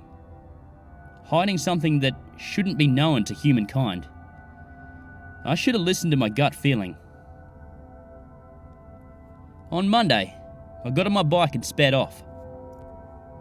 It was already sunset when I got there, but I didn't worry, since I was told to come at that hour. Either way, I thought the job was odd because the pool was about to close. Without giving it a second thought, I casually walked into the indoor swimming pool. Strangely enough, the building was vacant. No people, no signs of them, and the deafening silence. Already weirded out, I changed into my lifeguard uniform and headed towards the lifeguard stand. When I got there, I noticed the note beside the chair. Looking back at the large pool, I noticed the sun had long set and the night had settled over the building. How the hell? I managed to say. I'd only been there about 20 minutes, but it was already dark outside. I stared at the gentle waves of the pool for another minute before recomposing myself. I turned back to the stand and read the note. The note read, "Hello, name redacted. As we know, you will be the lifeguard for this pool. I know you might have many questions, but this is the introduction. If you survive this night, your pay will increase tenfold. Now, here are the directions. If you notice time seems to go fast, remember that. You'll need that knowledge for later. If you see a blood-red moon, make sure you turn off all the lights. You will also need to make sure this phenomenon is not occurring. If you notice a dark spot at the deep end of the pool at exactly 11:20 p.m, close your eyes and count to 30. If you hear splashes at the 20-second marks, put your hands to your eyes. At 11:35 p.m, lock the doors to all of the entrances to the pool. You will likely hear banging and the voices of your loved ones pleading from the other sides of the doors, but do not open the door. Only unlock the doors once the banging and pleading stops. If you do not hear the banging or the pleads, run. Use the emergency exit and run. At midnight, a young girl will come up to you and ask you for help. But whatever you do not follow the girl. You do not want to know what happens if you follow her. At exactly 1:36 in the morning, a group of people will walk through the doors and go in the pool. Then, at approximately 2:03 p.m, one of the swimmers will dive into the deep end. He will not come back up to the surface of the pool. The other swimmers will panic and run out of the building. If the swimmer returns to the surface, act as if you do not notice him. If you make eye contact with him, it's already too late. At 2:25, you will go into the manager's office and lock the door. Do not look out of the window if you hear screaming coming from the pool. And if you hear chanting coming from the other side of the door, pray to God that it ends. And if you hear screams and growling, that's normal. Then, at 2:35, you will unlock the door and exit the manager's office. Once you get back to the stand, watch the pool intently. If you see something odd happening at the shallow end of the pool, walk to that area of the pool. Act as intimidating and imposing as possible, since you don't want it to get to you. At 2:55, run back into the manager's office. Go under the desk and cover your eyes. Make sure you're hidden so the warden can't see you. Now, if you felt as time seemed to accelerate at the beginning, chant, "The spirits of the night, we have come to forgive you. We are here to offer you the sacrifice." If you saw the blood moon, go into the bunker. The bunker is located under the front desk. The keys will be on the hook next to the front desk. Only retreat from your hideaway at 5 p.m. Once you retreat, immediately exit the building. As we said, if you survive the first night, your pay will increase. Make sure you follow all of our rules and precautions for your safety. Once all of the directions above are completed, you have finished your job. Good luck. I was weirded out. I'd never been a believer of the supernatural or gods. This absolutely had to be a prank. But I couldn't help but notice the dark spot forming at the deep end of the pool. I watched in amazement and fear as the dark spot swirled and started coming towards the surface of the water. This had to be a prank. This had to be, I thought. But the dark spot looked unnatural. Already unnerved, I decided to close my eyes. All the while, my emotions and thoughts were racing. I was pissed at the prank, but deep down I felt like this was not a prank. Luckily, I never heard the splashing. When I opened my eyes, the dark spot was gone. I rubbed my eyes to confirm this, but there it was. I looked around to see any sign someone was watching, but saw no one. I walked over to the deep end of the pool and inspected the water. No signs of the dark spot or anything out of the ordinary. What happened next gave me a jolt of anxiety and fear. As I inspected the water and looked around the pool, I got the sensation of something off. I checked my watch and nearly fell into the pool as I checked the time. It was 11:34. Reminding myself that this was just a prank, I calmly walked to the other side of the pool, to the doors. I locked the doors and waited to surprise the pranksters. But when I heard what happened next, it started making me doubt that this was a prank. The screams were deafening. The pleads were of my loved ones and long-lost ones. I heard the pleads of my dad throughout the yells and bangs. I thought the doors were going to fall off their hinges when the bangs got louder. The bangs sounded like lightning, and I almost believed they were until I looked outside. All I saw was the quiet night air and the soft chirps of crickets. It all happened so quickly. 1 second I thought my eardrums would explode, and the next was deafening silence. I immediately collapsed to the floor, rolling around in pain as my eardrums rang and I felt warm blood trickling down my cheek. I managed to crawl back to my stand and lay my head on the chair. I was much alert now and ready to run out of there, but my instructions said otherwise. I almost thought I was seeing things from my blood loss when I saw her. The little girl appeared out of nowhere, almost like she had always been there. The girl walked up to my stand and muttered out, "My daddy is hurt, please help," in an emotionless tone. "Go away, whatever you are," I squeaked out while clutching my ears. "Oh please, my daddy is really hurt, he needs help. Please help my daddy and save him." I ignored the little girl's pleading as I recovered from my fall and my bleeding ear. "You know what? Where is your dad, little girl?" I said. "He tripped and hit his head, there," she replied, as she pointed a finger near the entrance to the building. As if on cue, a steam of red liquid, which I presumed to be blood, entered my line of sight. I was almost convinced when I remembered the note. After a while of more begging, the girl simply walked back to where she came from and vanished. When I looked back to where the blood was, I saw nothing. I remember lying there for what felt like days, but was probably just half an hour. I thought of the times that I'd come to this pool and splashed around, thinking the pool was something to enjoy. I thought the environment was safe and somewhere you could be comfortable. But I learned otherwise the hard way. I felt sick to my stomach as I reflected on what had taken place in the past hours. As I rested and recovered from my injuries, the atmosphere changed. I didn't notice the group of swimmers until they were right in front of me, startling me from my peace.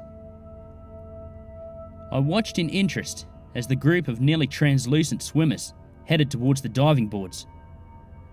They looked like ghosts, and I suppose they were, but they seemed more real than I thought. I expected a ghostly, misty figure floating around. These looked like perfectly normal swimmers, except for their translucent appearance. After 30 minutes of watching him jump off the boards and swim, one of the swimmers seemed disoriented. He tried to hide it, but it was quite obvious. The other swimmers tried to convince the swimmer to take a break, but he wouldn't listen. Then, as he was about to take the jump off the higher dive board, he suddenly fell unconscious. Unfortunately for him, he fell off the diving boards, plunging into the water below. He disappeared into the water as the other swimmers panicked. One of the swimmers divided to save his friend, but came back empty-handed. He had a look of shock and fear on his face as he re-emerged. Without another word, the swimmer ran out of the building to get help. I was interested, but was fearful because of the message on the note. I reread the note and watched in my peripherals as the swimmer re-emerged from the water. I almost looked before realizing what I was doing.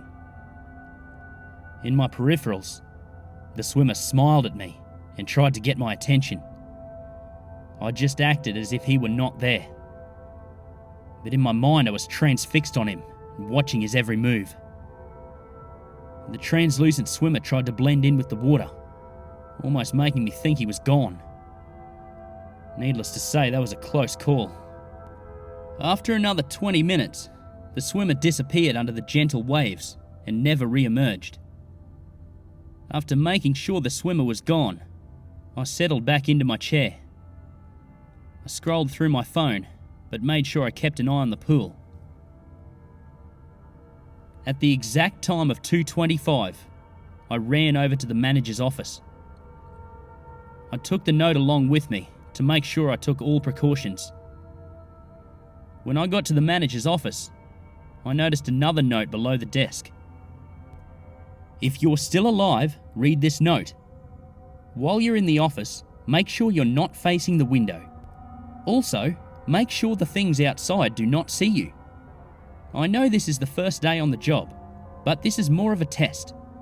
Over time, you'll build the strength to become a member.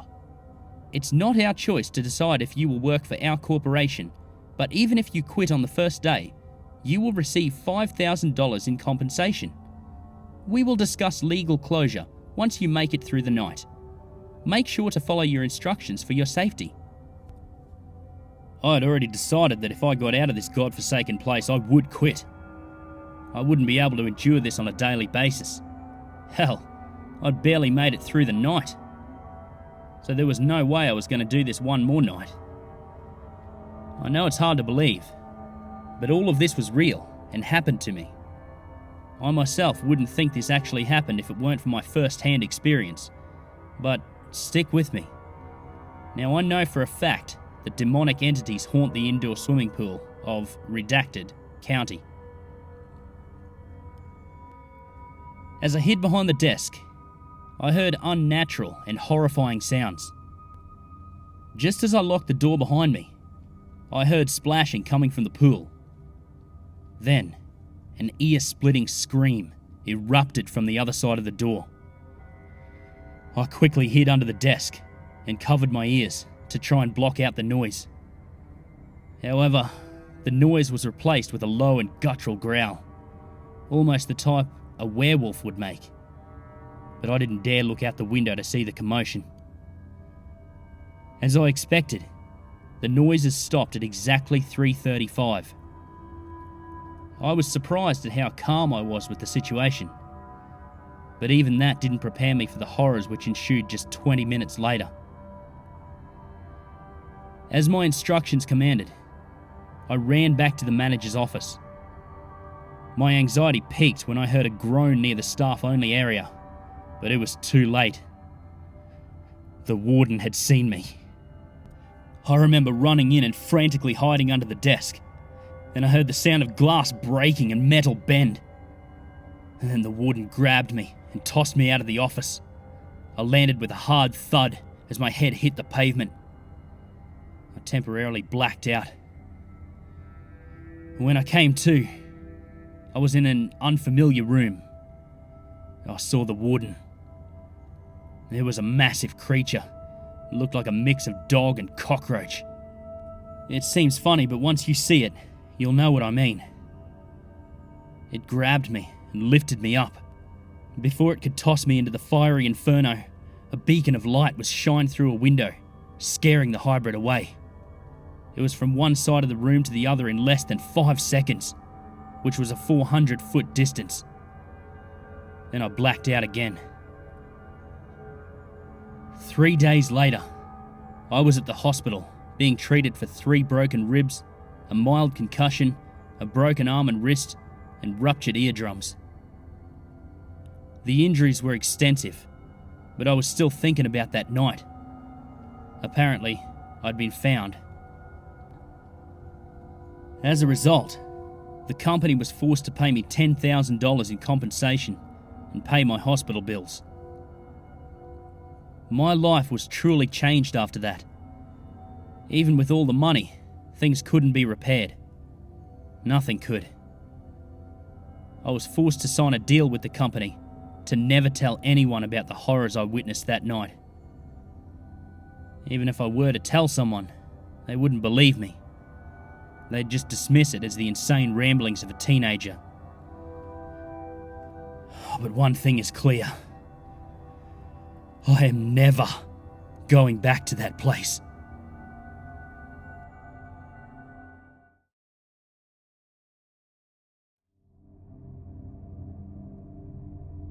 The buried alive model, often referred to as its code, the Berryman script, was to be found in the final story of the Pokemon Tower, in what has now been replaced with the Marowak ghost.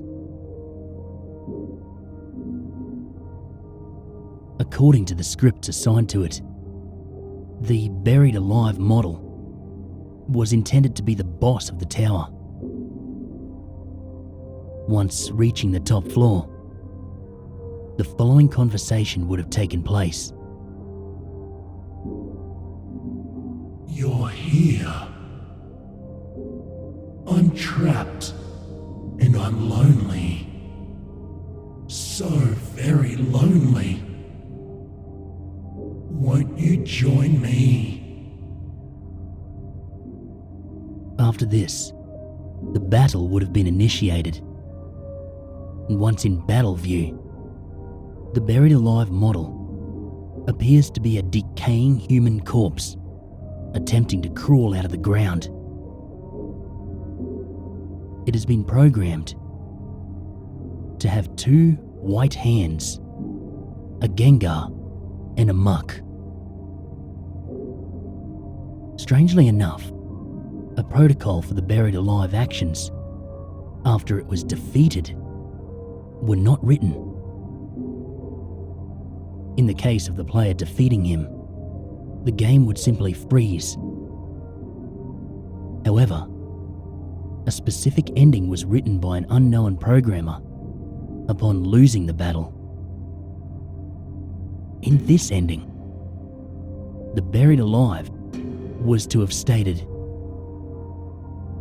Finally, fresh meat. followed by several lines of gibberish. He was to have then dragged the player character into the ground surrounding him.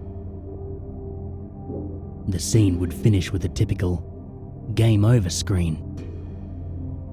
However, in the background, an image of the buried alive character devouring the player was to have been shown.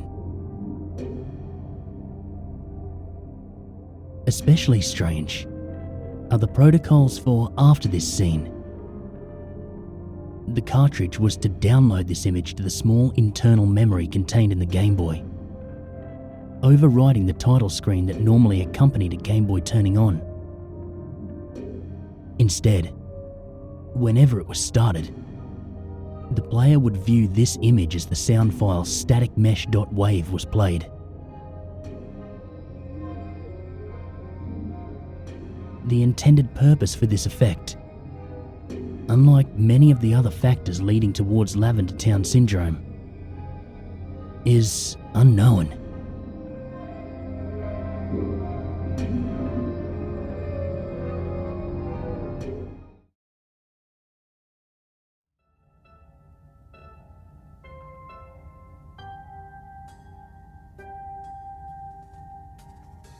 Across the conspiratorial corners of the internet's gaming discussion centres, rumours have circulated in regards to every copy of Super Mario 64 being personalised.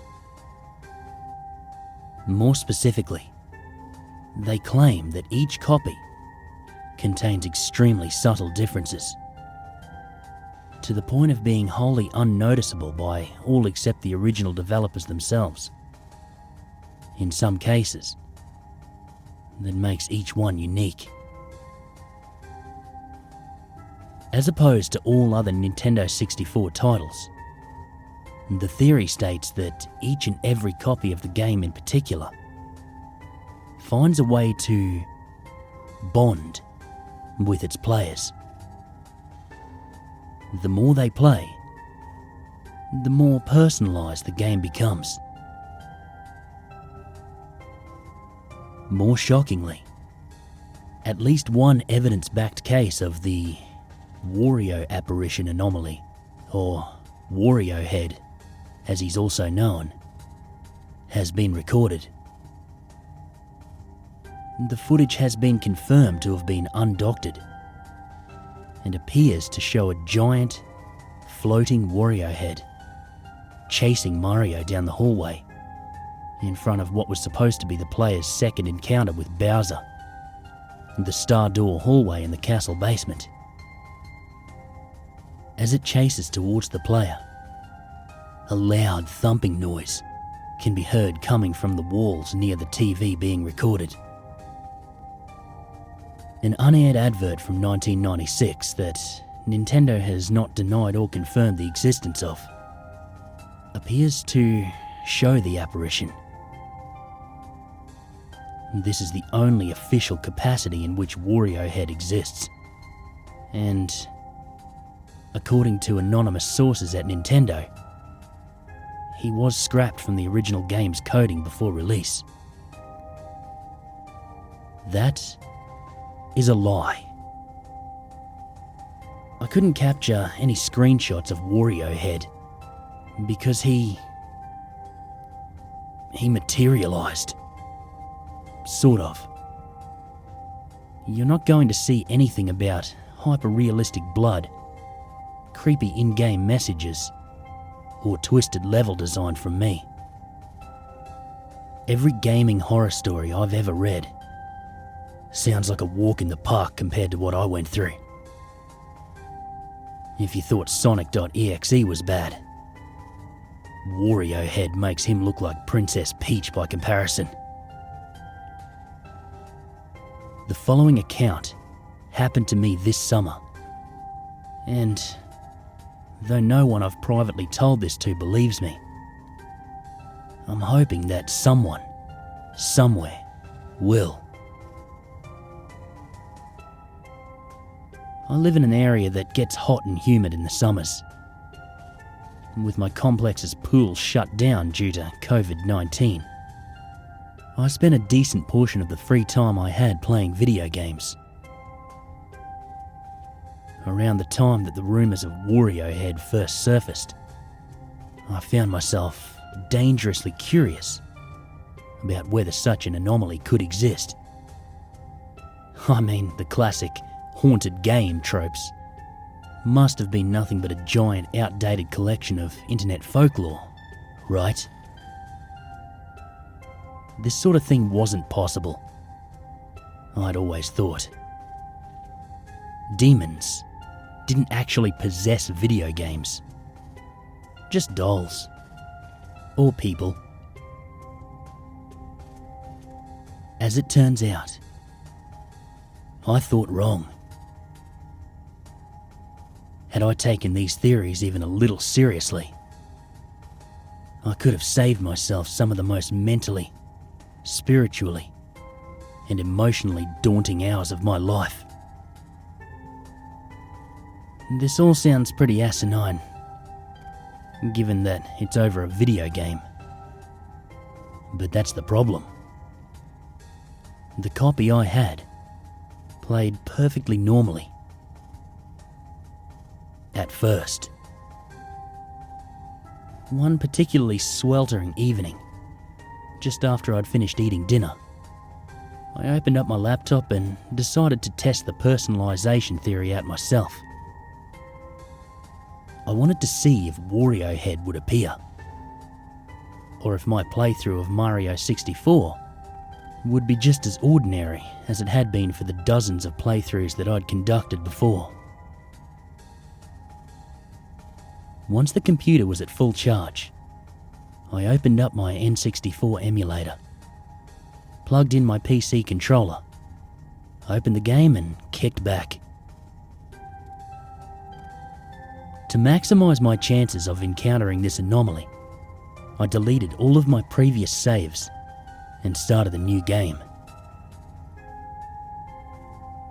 Everything about the opening cutscene, down to the last minute details, pixels and sounds, was normal. Peach read her letter, and the camera panned around down to Mario, jumping out of his pipe.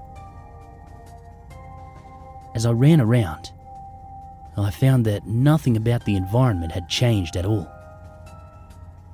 I figured that, even if this copy were personalised, I had one of the boring ones. Upon entering the castle, I found that all of the dialogue boxes and signs were completely unaltered. Toad still gave advice, and the signs still gave playing tips. Feeling daredevilish and a little bored, I pressed pause and chuckled a bit. "Hey, Wario Head," I said into the screen. "Show up if you're not a coward." As I unpaused and blazed through Bomb-On Mountain, nothing happened. Not one glitch, change, or creepy moment plagued my experience. Until I reached the Chain Chomp Star Challenge. Instead of their characteristic black irises, the creature's eyes were an empty white. Though his behaviour was unchanged, this made me hopeful that the Wario apparition would appear to me when the time came. After getting enough stars to face Bowser for the first time, I defeated him on my first attempt and continued to play through to the castle basement. After finally having accumulated enough stars to reach Bowser's sub in Dire Docks, I played through it and rubbed my hands together a little as the wave of water pushed back to behind the entrance to the Koopa King's second encounter. Facing Mario in front of the entrance, I felt a hopeful smile stretch across my face. "Come on out, spooky head," I taunted, slowly walking towards where he appeared in the aforementioned video. The hallway darkened, and there, the Wario apparition appeared, coming out of thin air into transparency and quickly forming into a solid head. The very same one I saw in the video, aside from a few subtle differences. His mustache wasn't as long or thick as it is in contemporary titles, and a bright red glow emanated from his outline. A spotlight shined upon Mario as the disembodied head of his evil clone began to speak. You want fun? Wario show you fun. I continued to grin as he chased Mario. I had done it. I got lucky this once and confirmed that the legend was true. I took a quick screenshot of him and then kept running. Suddenly, the walls of my bedroom began to thud with so much force that it shook the nearby window pane in its frame. This wasn't fun for me any longer, and my smile faded whilst the stone and brick walls of the castle's basement hallway became covered with the red carpet of Bowser's final encounter hall. The endless stairs music began to play, progressively getting louder as I ran. My laptop's volume began to increase itself, to play the music louder. I winced in discomfort as Wario sped closer and closer towards Mario. When he flew past the red plumber, I watched him leave the emulator window and phase through my screen. The sound of raw, static power flooded my ears as the apparition flew past me, and I dropped my controller on the hardwood floor. It landed with a crash as I watched Mario die, going through the gas inhalation death motions that are seen in Hazy Maze. The emulation program went silent not long thereafter, and Wario's head illuminated the darkened room with an eerie glow. His yellow and purple hat cast a pale haze on the walls behind him, and his red outline allowed me to see around him sufficiently well. You call Wario coward? He shouted in an enraged voice. You want coward? Wario show you coward. I know Charles Martinet's voice by heart, but this was not it. It was similar in accent and characteristic delivery, but had a warped, guttural backing that was impossible for a human being to naturally produce. Without warning, I felt my head fill with the prickling sensation of pins and needles. My left side went numb, and my attempts to respond to his lunacy only resulted in desperate whimpers. My facial muscles would not form the words I wished to, and I felt my left eye droop downwards. Having become effectively paralysed, I felt my flight or fight response trigger and heaved my weight forward until I unceremoniously fell onto the floor. I managed to drag myself forward across the cold floor, feet at a time. The sound of his barking laughter deafening as I desperately attempt to get away. Despite this sensory overload, I was still able to focus my intentions on survival. I felt sorrow and regret rush through me, while the endless stairs music resumed with a maddening fervour. The xylophonic tones blaring so loudly now that my own cries of anguish were drowned out in the cacophony. I managed to slowly drag myself up the stairs to the second floor of my split level. But he effortlessly pursued me. His eyes, bulging with sadistic glee, seemed to bore into my very soul as I made my ascent. I eventually reached the carpet flooring of my upstairs hallway and defeatedly laid there for hours. Wario heads, ceaseless laughter, and the endless stairs music blared so loudly that I feared my eardrums were liable to rupture. And I was surprised as to why my neighbours hadn't either knocked on my door to complain about the noise or called the police to deal with it.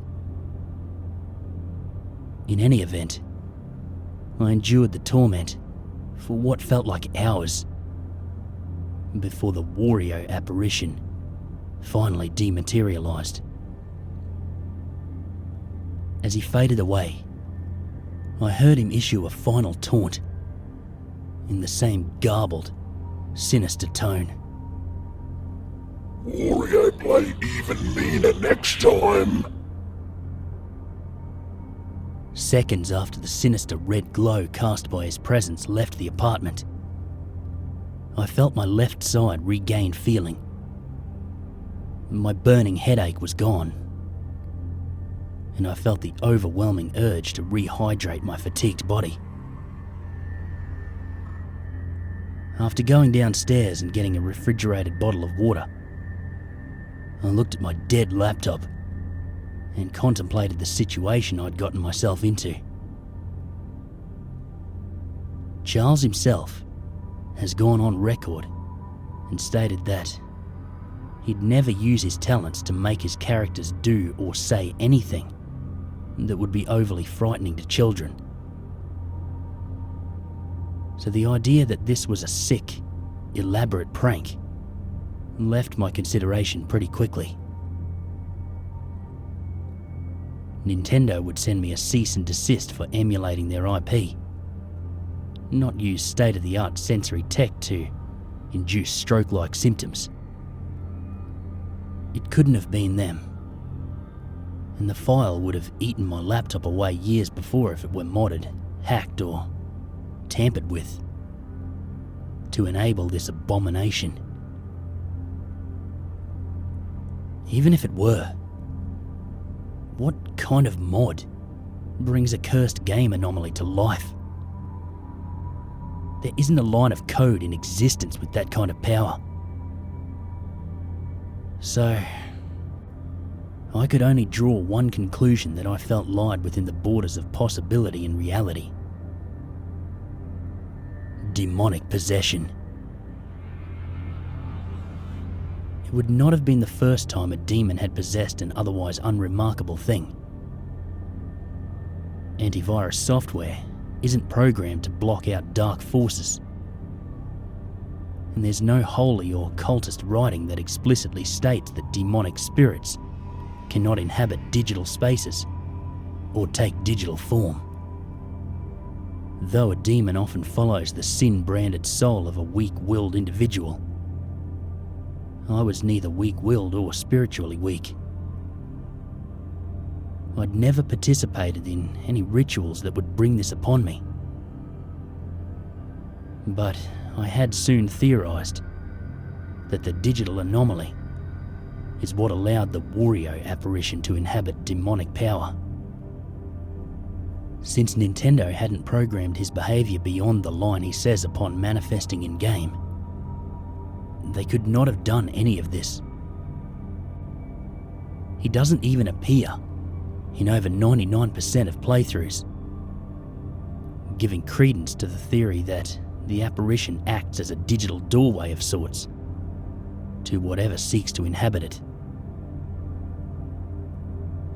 Given that Wario was established as a villain at the time,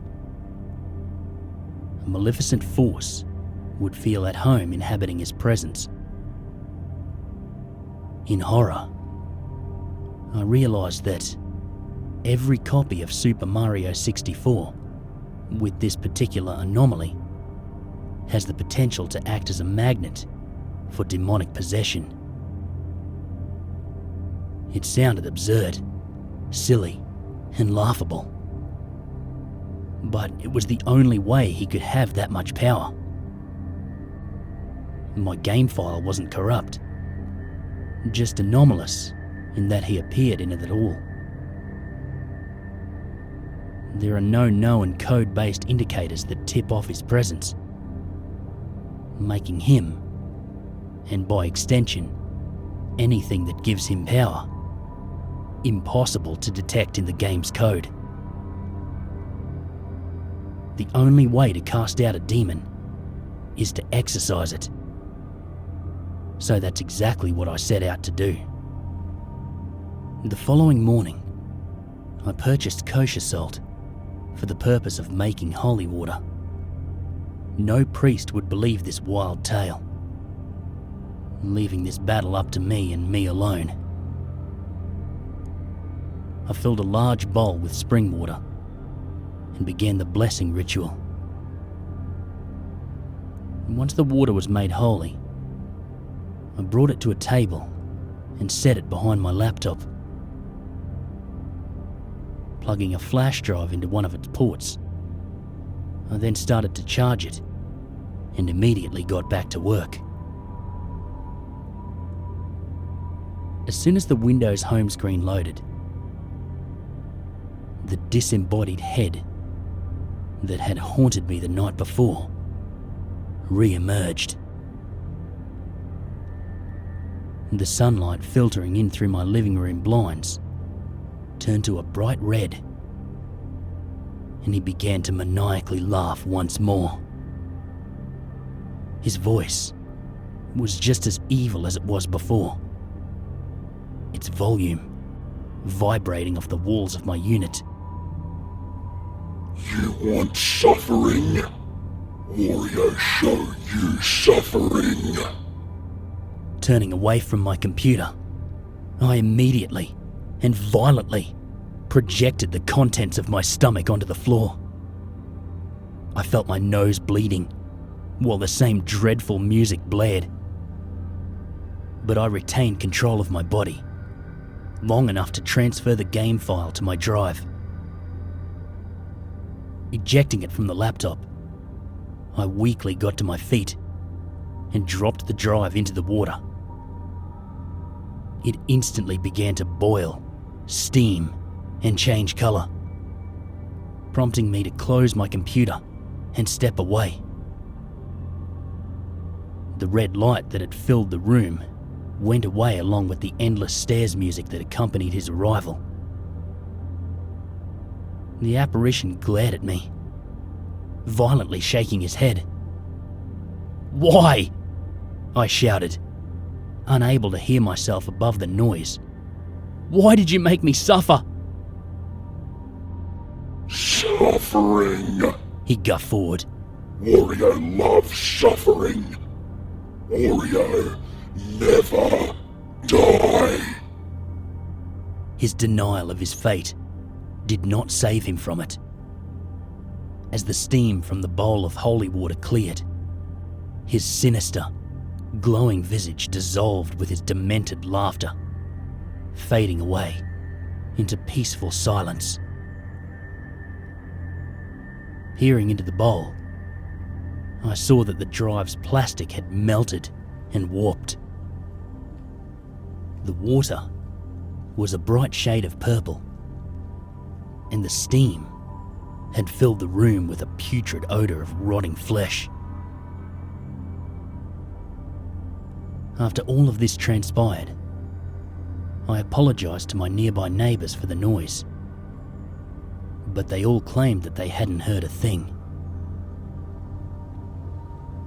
Does this mean Super Mario 64 is unsafe to play? Not exactly. As long as the Chain Chomp's eyes aren't white in your playthrough, you're safe. If they are, you need to quit the game and dispose of your copy immediately, or he will come for you. Mario 3D All-Stars on the Switch contains this game in its bundle. I shudder to think how many young, curious players who have heard of the Wario head are itching to make him appear. If you find him in front of the entrance to Dire Docks, know that you're playing with your life, and you just might lose.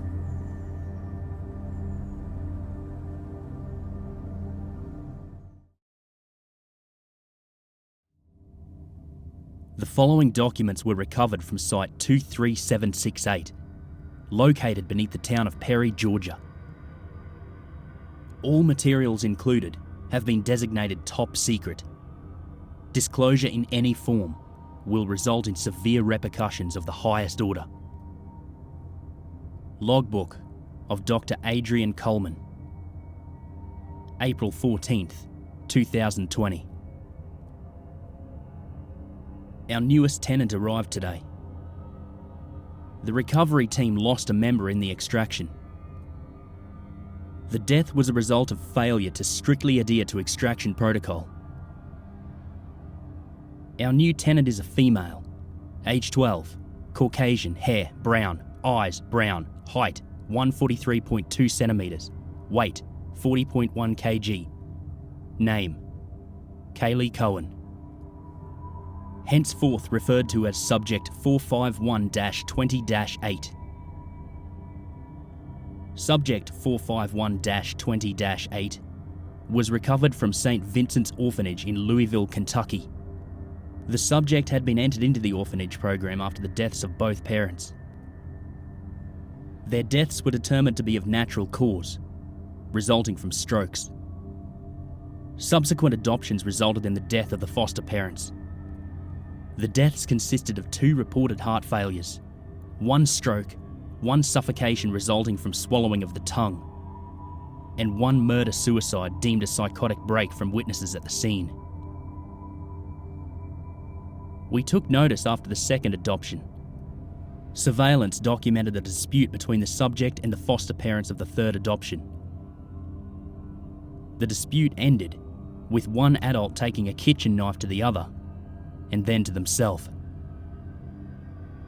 I will attach a report filed by the surveillance team on this incident to the end of this logbook for ease of access and reference. Subject 451-20-8 arrived at 5:45 hours and is still under anaesthesia administered by the recovery team. The subject is expected to wake by 1300 hours.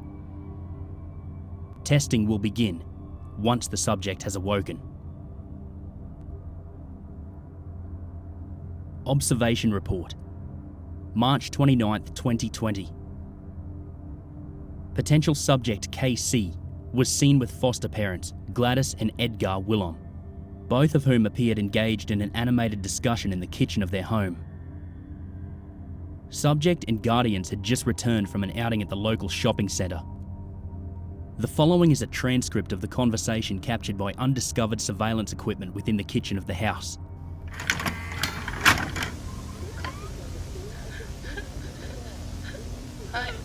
I don't understand, sweetie. We had such a lovely day today. We had your favorite dinner, took you to get that cute little bear made at the mall. Why do you look so sad? There. What's wrong, sweetheart? Don't you like it here? Ungrateful little bitch. Crying after everything we did for her today. Edgar, don't say things like that in front of the girl. I know, sorry. It's just so frustrating. We work so hard to make her happy, and she just cries about it. I understand you say things that you don't mean, but Kaylee doesn't understand that. You have to be kind to her. Who knows what she's been through? At this point, Casey's sobs grow louder, and Edgar's expression fluctuates between angered and ashamed.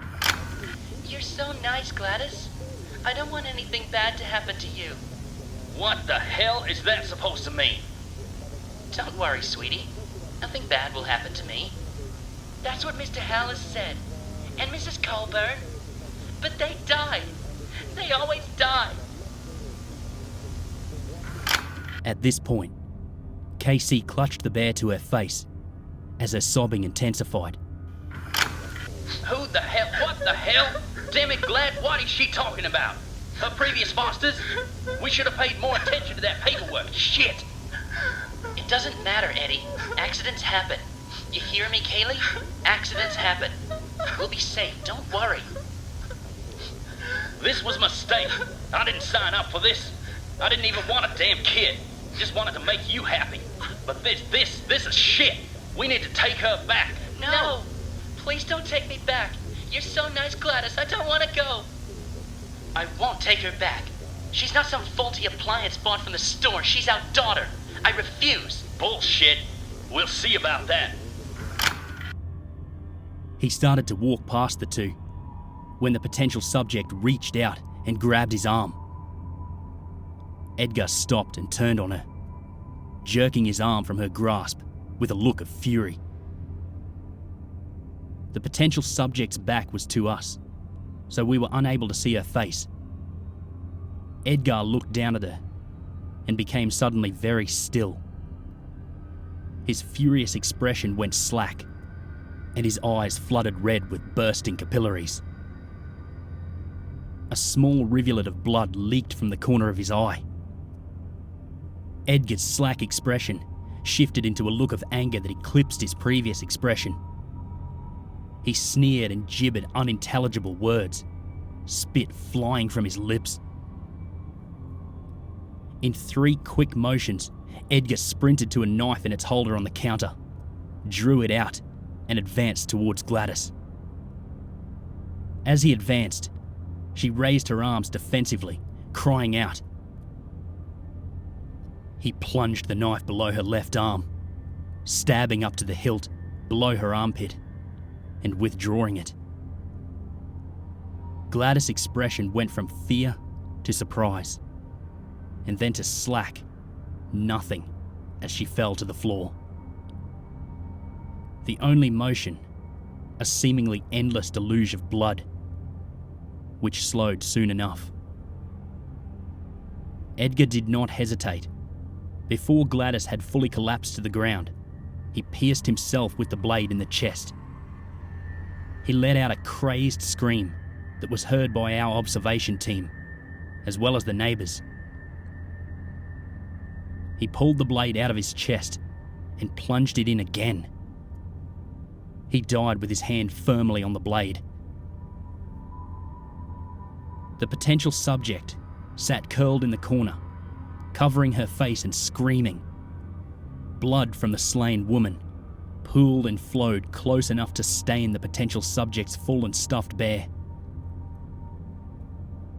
Authorities arrived within a matter of minutes, likely contacted by neighbours. The potential subject's screams had died down to gasping sobs. Observation Team Alpha recommends the board authorise immediate extraction of the potential subject. Evidence of expected exceptional ability has been witnessed. Recovery Team Omega Recovery Report. April 14th, 2020. Subject 451-20-8. Report filed by Field Agent Rowana Gonzalez. Recovery Team Omega was dispatched in the early morning hours of April 14th to apprehend Subject 451-20-8 from St. Vincent's Orphanage. SOP guidelines were followed on arrival, and the crew was notified of potential danger. We entered the orphanage after verifying that all occupants were sleeping. The subject was kept separate from the rest of the population due to accidents that happened around her. Documents recovered from the office of the orphanage confirmed that the subject was scheduled to move to a new facility the following week due to her volatile nature. Omega Team consists of 7 members, which split into 3 groups. Group 1 was surveillance and had 2 units, one in the van and one nearby acting as a lookout. Group 2 had 2 members and was tasked with monitoring the route we had planned on taking once the subject was obtained. Group 3 consisted of 3 people, including myself. Agent Jones and Baker were the other 2 members of my group. Everything was going according to plan as we entered the subject's room. Baker had his protective eyewear pushed up to his forehead, thinking the subject asleep in her bed. She was not sleeping. The floor creaked beneath our combined weight as we entered the room, and the subject sat up in her bed. Her eyes were massive pools of reflected moonlight as we stared at each other in stunned silence. Baker lunged to the girl, and her eyes changed. The wide pools of reflective moonlight gleaming from her eyes shimmered with a hauntingly unfathomable depth. They shifted to black, but it was a colour darker than black. The light around the subject's eyes bent inward from the force of the blackness. Her gaze was death. Even with my protective eyewear in place, I felt my stomach knot up and my legs grew weak. Something inside of me was pulled by her gaze, tugged and torn, but not broken. Baker had no such protection and paid the price for breaking protocol. He fell to the floor, twitching. Thick, white foam oozed from his mouth as he convulsed. Cursing quietly, I quickly subdued the subject with an injection. Jones took hold of the now motionless body of Baker, and I took the girl. We dragged them out of the facility without incident. Baker was disposed of per Regulation 57.2.5. Subject 451-20-8 was brought to Research Facility 23-768 via the Gulfstream G550 Unit A32. Logbook of Dr. Adrian Coleman. April 28th, 2020. Test results from Subject 451-20-8 have exceeded expectations. Elevated levels of both luteinizing hormones and follicle-stimulating hormones coincide with strengthening abilities. I hypothesize that Subject 451-20-8's growing ability is linked with the progression of puberty. Tests have concluded that Subject 451-20-8's gaze can induce death at up to 5 meters distance. Eye contact must be made with the subject. Initially, the subject required external stimulation, induced anger, to trigger the death gaze. Subsequent testing and growing strength have made this trigger unnecessary. Subject can now enter the death gaze state at will. Death occurs at the weakest physical part of the animal. Rats with previously known heart conditions suffer from cardiac arrest. Cancer grows at a visible rate once the eyes are locked. Seemingly healthy specimens suffer strokes or mental breaks and inevitable suicide. It seems that the death gaze triggers the foremost ailment of the one afflicted and causes an exponential increase in the condition. Nothing has survived the death gaze.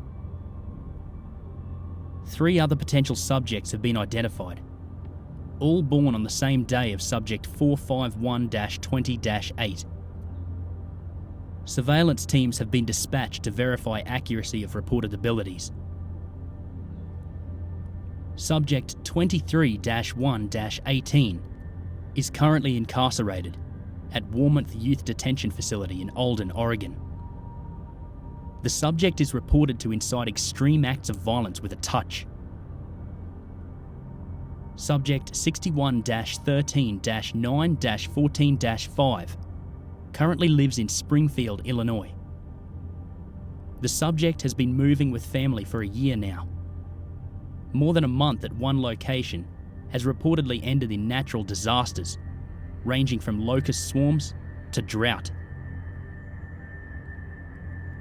Subject 3-15-14-17-21-5-19-20 resides at St. Joseph's Hospital and has received numerous tests from the nearby CDC.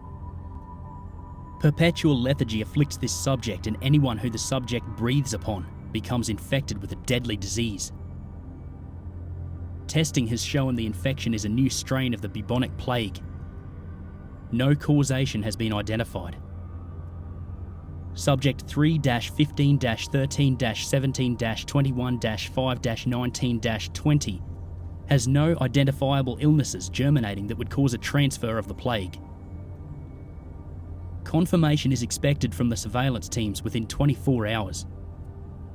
I expect each of the subjects to be in custody and at Facility 23-768 within the week.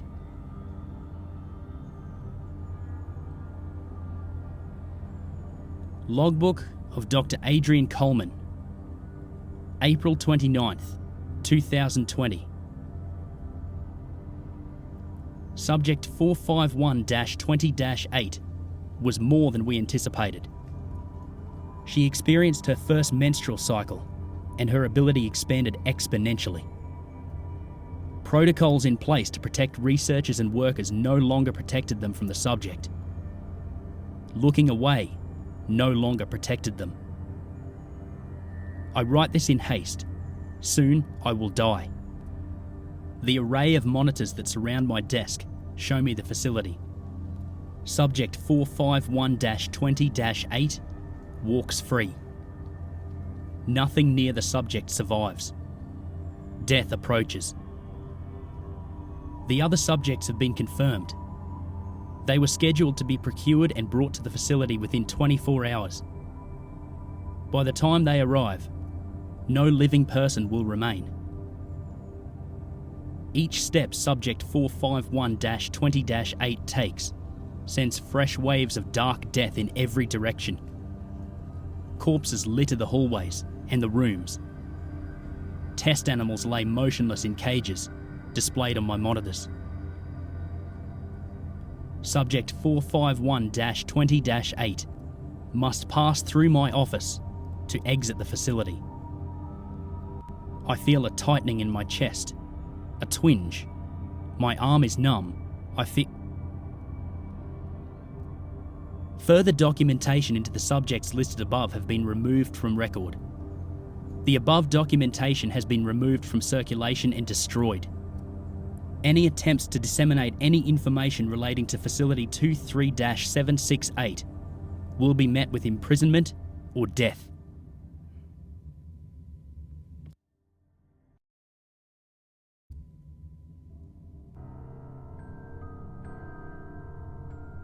Dear Diary, today I got a new sister. I'm so excited. She's older than me. Mommy said she found her walking down the road. We're going to file a report with the police in the morning to see if she has family missing her. Mommy said I'm bad, but I hope she doesn't have family looking so she can stay with us. Her name is Kaylee, and she has the prettiest eyes. I gave her my bear, Briar, and it made her cry. But I hugged her hard and she smiled. I love my new sister. Good night, Diary. Signed, Lisa Jane.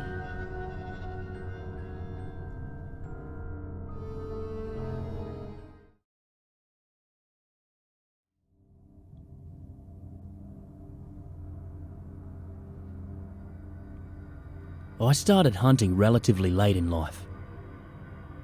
I met some friends in college that were hunters. We'll call them Tom, Rick, and Harry. Tom and Rick had been friends since high school. They went to college and roomed together. Harry and I were roommates down the hall. Over the course of years, we became good friends. Tom and Rick would often talk about how they would go hunting together when they were back home. Harry, whose parents were more than just well off, had several hundred acres in the upstate that the family hunted on. The first time I went with them, I just borrowed a rifle from Harry. He refers to himself as a gun enthusiast. We just call him a gun nut. He doesn't take offense, it's all in good fun. After my fourth trip, I bought my own rifle. We all remained friends after graduation. Although we aren't exactly neighbours, we aren't states away from one another either. So, every couple of months, we get together and go hunting. Sometimes it's at Tom and Rick's old stomping grounds. Sometimes at a local friends of mine place. Or somewhere Harry is leasing. At least once a year, we all get together for a week at Harry's parents' place. After hunting there, everywhere else was just second best. We arrived separately at Harry's parents' place on a Friday afternoon. I was the last to get there, having the longest drive. Tom, Rick and Harry had already cracked open cold ones and had the grill going. We greeted each other with the normal jokes and insults. After eating, moderately drinking, and catching up, we all headed off to bed. We always got up before dawn to get to the stands, which meant the first night there was never that late. We woke up early the following morning like normal. Harry and I decided to take one stand, while Tom and Rick would take another. We would rotate throughout the week so that everyone would have time to hang out. As the four of us were making our way up a trail that would split in opposite directions to head to the separate hides, we came across a dead deer. The deer was missing most of the hind quarters. It didn't look so much eaten as ripped. We were so transfixed by the sight that it was only in hindsight we realised the animal had been killed by having its neck broken. Tom asked Harry if there had been any sightings of bear or mountain lion in the area. Harry responded that there were always sightings, but no reports of animals being hunted. We brushed it off. We were armed, so as long as we kept our wits about us, everything would be fine. The dead deer was forgotten in the first 30 minutes as we concentrated on the live deer that we had come to harvest. I didn't manage to take a shot that morning, but both Harry and Rick bagged one each. Probably a good thing because Harry's was a monster, and it took both of us to carry it back to the cabin. If we hadn't both been carrying it, I wouldn't have been looking at the ground to check my footing and would have never seen the tracks. I stopped the group to point them out. These things were huge, easily as big as my size 13 boot. Harry insisted that there were dog prints, but both Tom and Rick said there was no way that tracks that big could be a dog. They said they were mountain lion prints that had been stepped in by both the front and back foot, making them look so large. Either way, I didn't want to wait around and meet the animal that made them. So I picked up my half of the deer and we moved on. The three of them argued about the prints all the way back to the cabin. The rest of the day passed uneventfully. Unfortunately, by dusk, the peace would be broken. The first thing to happen was disturbing but not alarming. We were sitting around the campfire, drinking and telling stories, when we heard sounds coming from the shed where we dressed the deer. It was roughly 12 by 12 feet and held 2 chest freezers, as well as a tiled area with a drain where the deer was actually dressed. The door had a padlock on it to keep out bears, mountain lions and thieves. What we heard was the sound of something slamming into the side of the shed and then splintering the wood. Assuming it was a wildlife friend, we retreated to the cabin.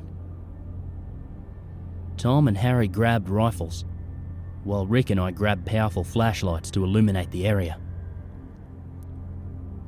We quietly exited the cabin, moving around the far side so that we would have a direct line of sight to the shed. When we had reached a good spot, Rick and I turned on the lights and pointed them at the shed. I remember it took me a good 5 to 10 seconds to actually realise what I was seeing. I just could not believe it. There, in front of us, not 35 feet away, were 2 werewolves They were massive, each one easily standing 7 feet. They were heavily muscled. Their arms were longer than a human's, more like a gorilla's. The hair that covered the bodies was coarse, like you'd see on a wild boar. The legs were like dog legs, with the reverse knee. The hands ended in claws, and I could see the sharp canine teeth, even from that distance. What struck me though, what I couldn't stop staring at, were the eyes. They almost seemed to glow blood red. Right then, both sets were staring at us. Behind the creatures, the door to the shed lay on the floor inside the little room. The creatures had torn it off the hinges, broken the lock, and pushed the door in. As they turned their attention towards us, Harry and Tom raised their rifles. There was very little chance that these creatures were not dangerous, and we were definitely in fear of our lives. The animal on the right moved first. Its front limbs hit the ground and it surged at us with all its strength. Tom fired first. The bullet zipped past the cheek of the monster and hit its shoulder. It didn't even appear to notice, because it didn't break stride. Earlier, I mentioned that Harry was a gun nut. Tonight, it made all the difference. In North America, outside of the grizzly bear, everything can be hunted and killed with a .308 caliber or similar rifle. I do all of my hunting with a .308. Rick uses a 7mm Mauser. Tom hunts with a 45-70. None of us has ever needed anything more. Harry, being both wealthy and heavily involved in shooting, hunted with a .458 lot. For the uninitiated, this is a massively powerful rifle round. It's what's called a dangerous game cartridge. It's the sort of rifle used to hunt animals in Africa, the kind that hunt you back. Lion, water buffalo, elephant, hippo. You get the idea. The .458 lot will drop these animals in charge. I shot the rifle once. The recoil was so massive, I swore never to touch the weapon again. Harry pulled the trigger, and the world exploded in noise. I watched the mountain of a bullet hit the creature just to the left of its snout. Its face cratered at the impact. What I could only assume was brain and skull flew out the back. It collapsed in a heap, sliding a few feet from the force of its own momentum. Harry expertly worked the bolt while moving the rifle to the second target. The echo of the first shot was still bounding around through the forest when the second shot went off. This caught the second creature in the right shoulder. The force turned the creature slightly. It grabbed the wounded one with the working arm. You could see blood soaking the fur on the right side of the body. It let out a cross between a yell and a howl. In the blink of an eye, it disappeared back into the forest. As the report of the second blast began to die down, we heard a terrifying sound. In the dark woods, answering howls could be heard responding to the cry of pain and anger from the creature that just escaped. As one, we ran back into the cabin. Inside the cabin was quiet. We didn't panic. We didn't shout. We simply looked at one another in silence. We knew what we had seen. We knew exactly what had happened. In hindsight, it is glaringly obvious that we were in shock, but it's hard to recognize it when it's happening to you. Rick was the first to shake himself out of it by making the most obvious suggestion. We needed to get out of there immediately. We were grabbing just the essentials to escape: rifles, sidearms, keys, when we heard another grating, crushing sound from outside. All of us crowded at the window. What we saw were at least 6 beasts, completely destroying our vehicles. Tyres flattened, windows broken, hoods torn off, and engines destroyed.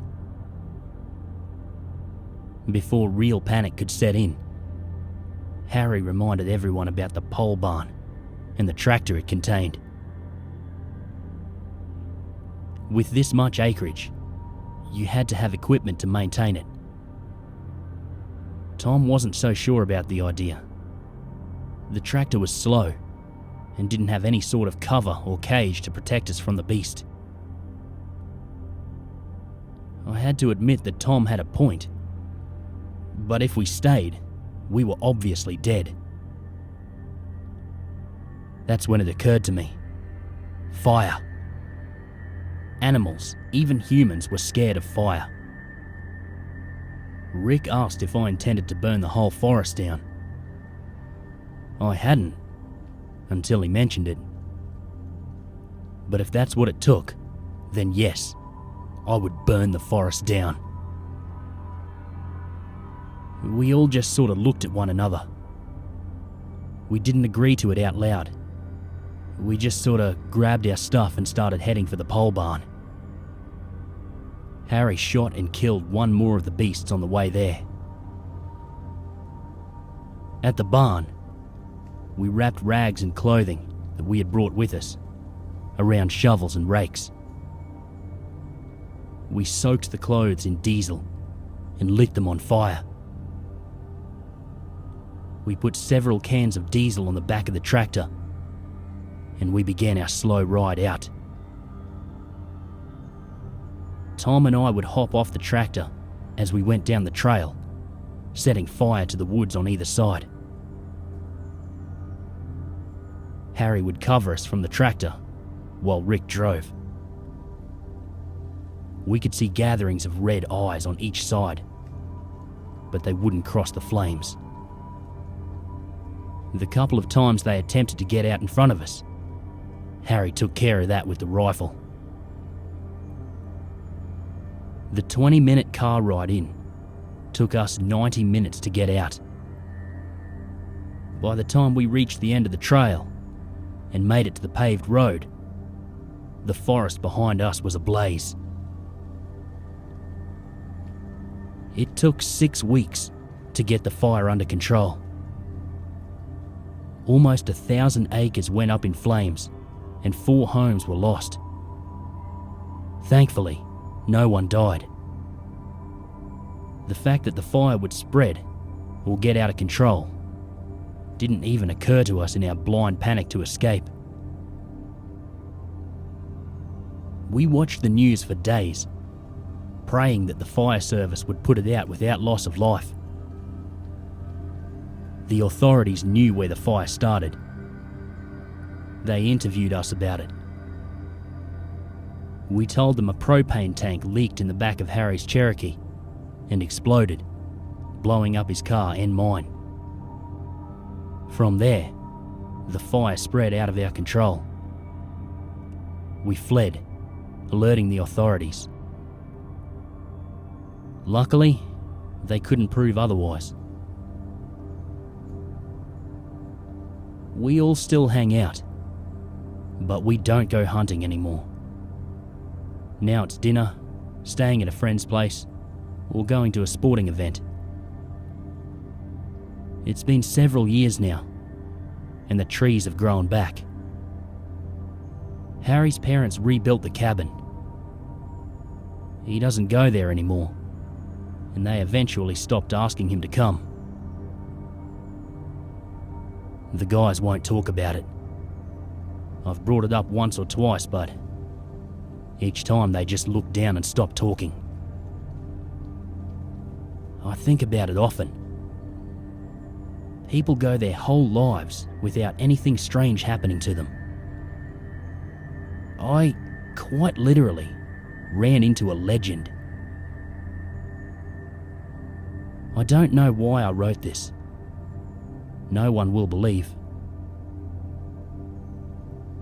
I don't have the luxury of not believing. I know.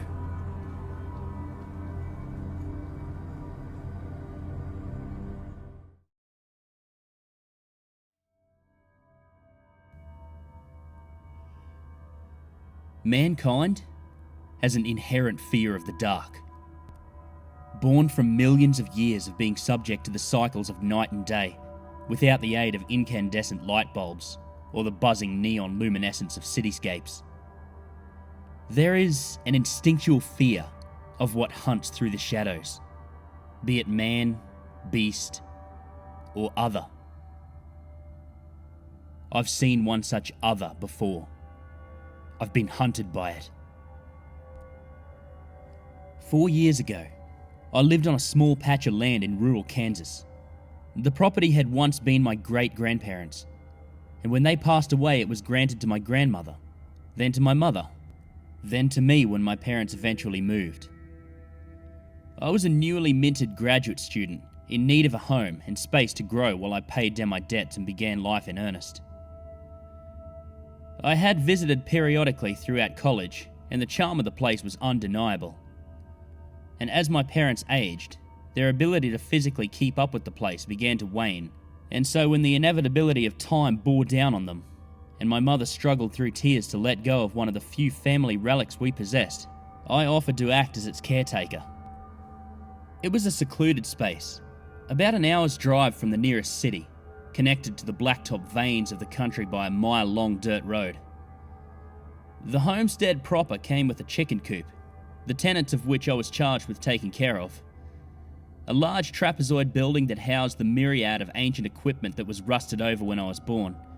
A small garden, and was interspersed with pine trees and evergreens to act as windbreaks in the temperamental Kansas weather. Surrounding it were vast pastures dotted with cottonwood copses and muddy creeks, all of which I took to exploring, giving name and purpose to every warren, grove, and prairie.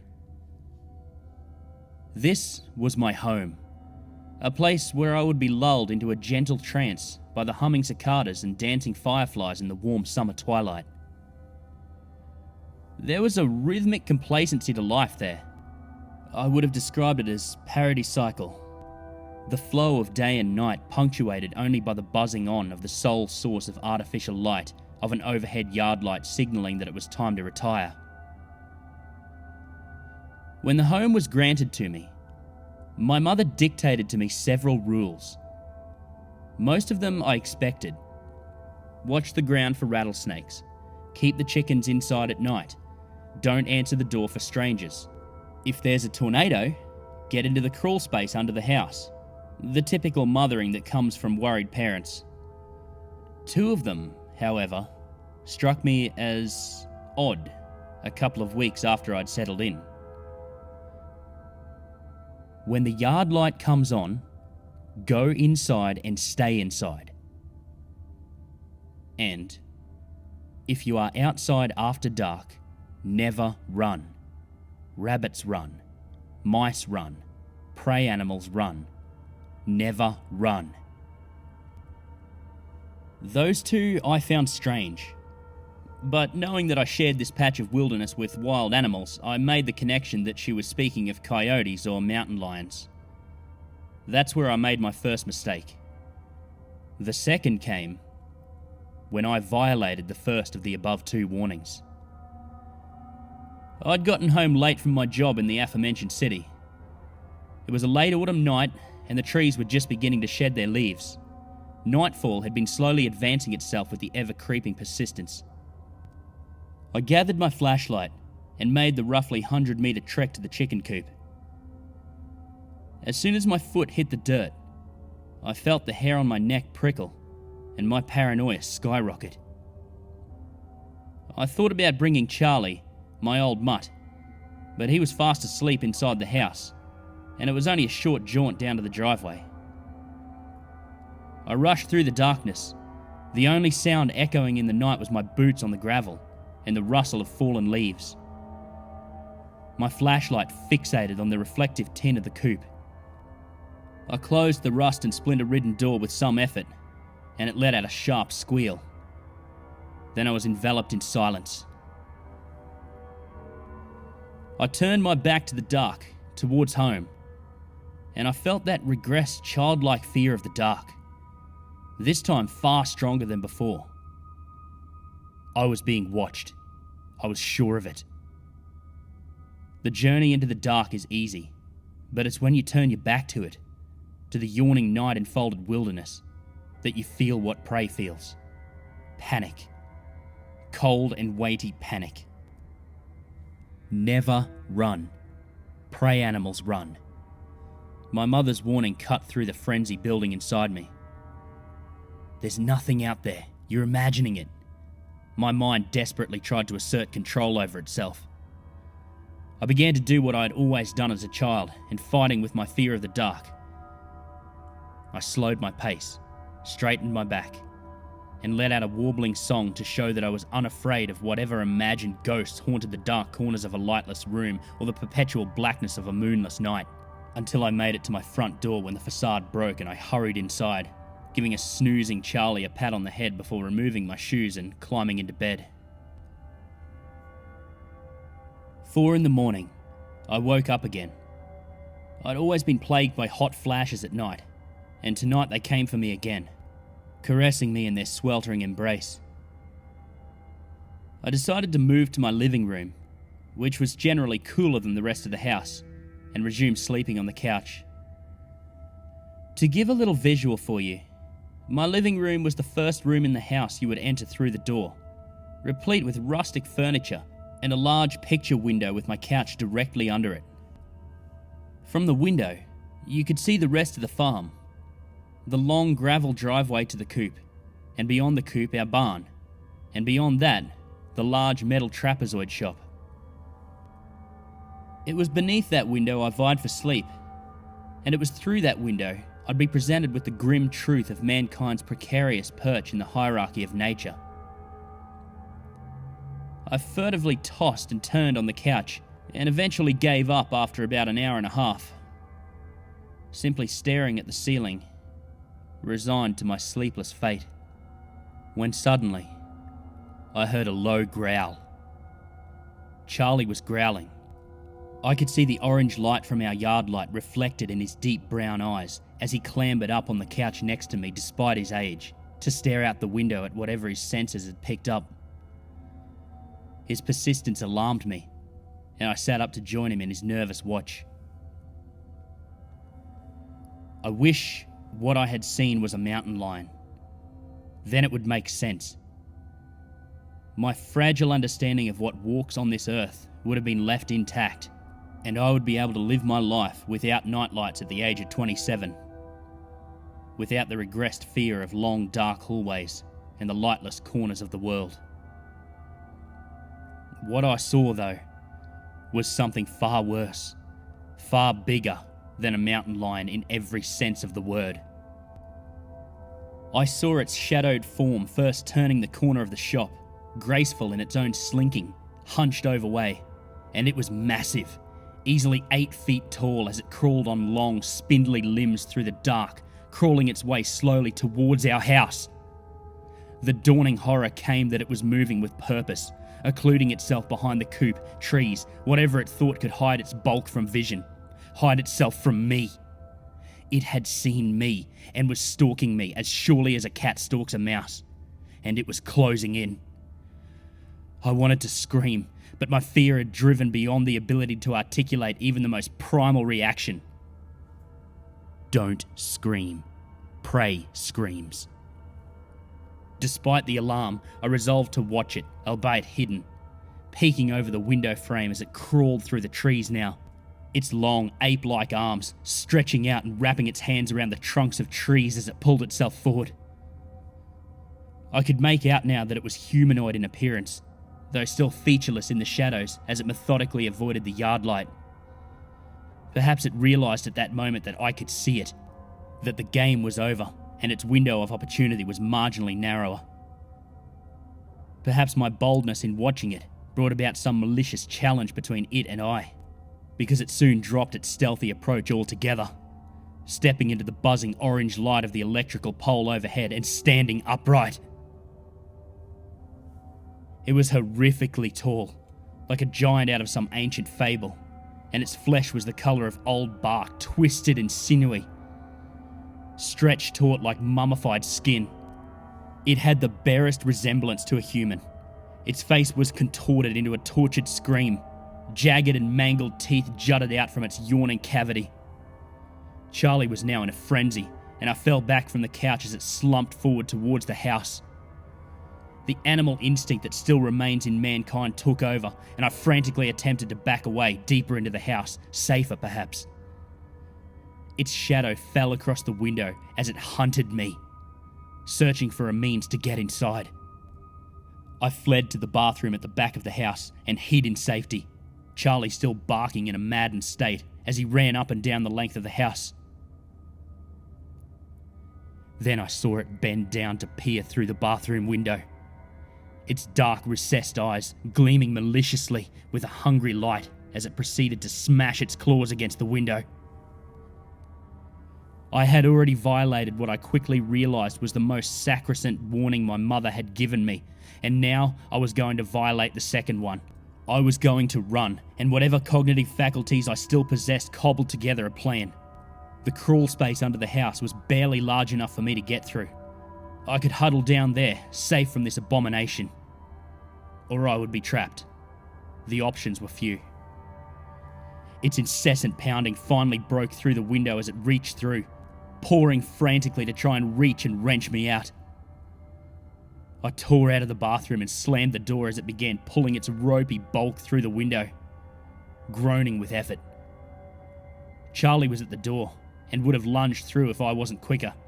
I scooped him up with an adrenaline-fueled strength and bolted to the garage where the doors to the crawl space sat dusty and worn in the pavement.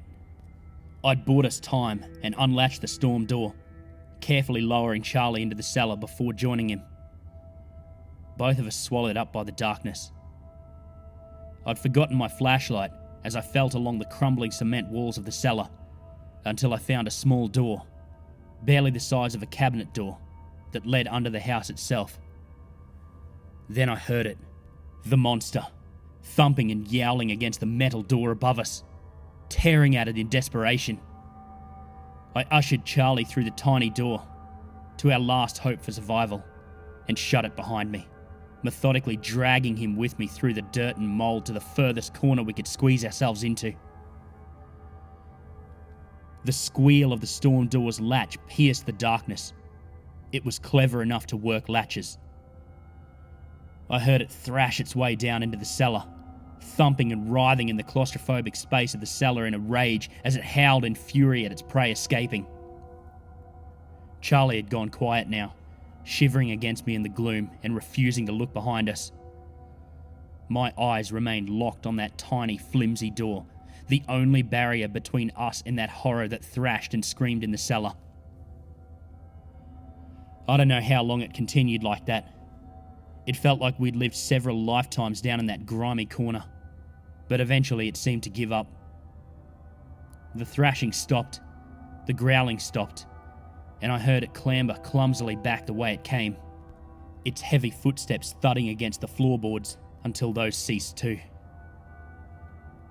Charlie and I spent the rest of the night underneath there, and it wasn't until I could hear the mourning doves singing and the roosters cawing that I dared to move from our corner sanctuary. The cellar had remarkably stood strong against its onslaught, but the house had seen better days. Door frames splintered, furniture shredded and overturned, glass shattered in the monster's destructive path. The first thing I did, after taking it all in, was pack my bags. The second thing I did was fish Charlie out of the crawl space. And the third thing I did was drive towards the rising sun and away from whatever hidden malevolence had revealed itself in my little patch of Eden. I rented a hotel room in the city and spent the next 2 days there, making short trips back home to scoop up the rest of my possessions and making plans to stay with my parents across the state. My mother was shocked to hear of what occurred that night, but she believed me. When I asked dumbfounded as to why she would let me live in such a place, she explained to me that she had never actually experienced anything like that while living there, that the warnings she gave me were handed down from my great-grandparents, but they had never explained why. In her time living there, she had always felt something off about the property after dark, but had always heeded the warnings herself, chalking them up, much as I had, as pertaining to coyotes and mountain lions.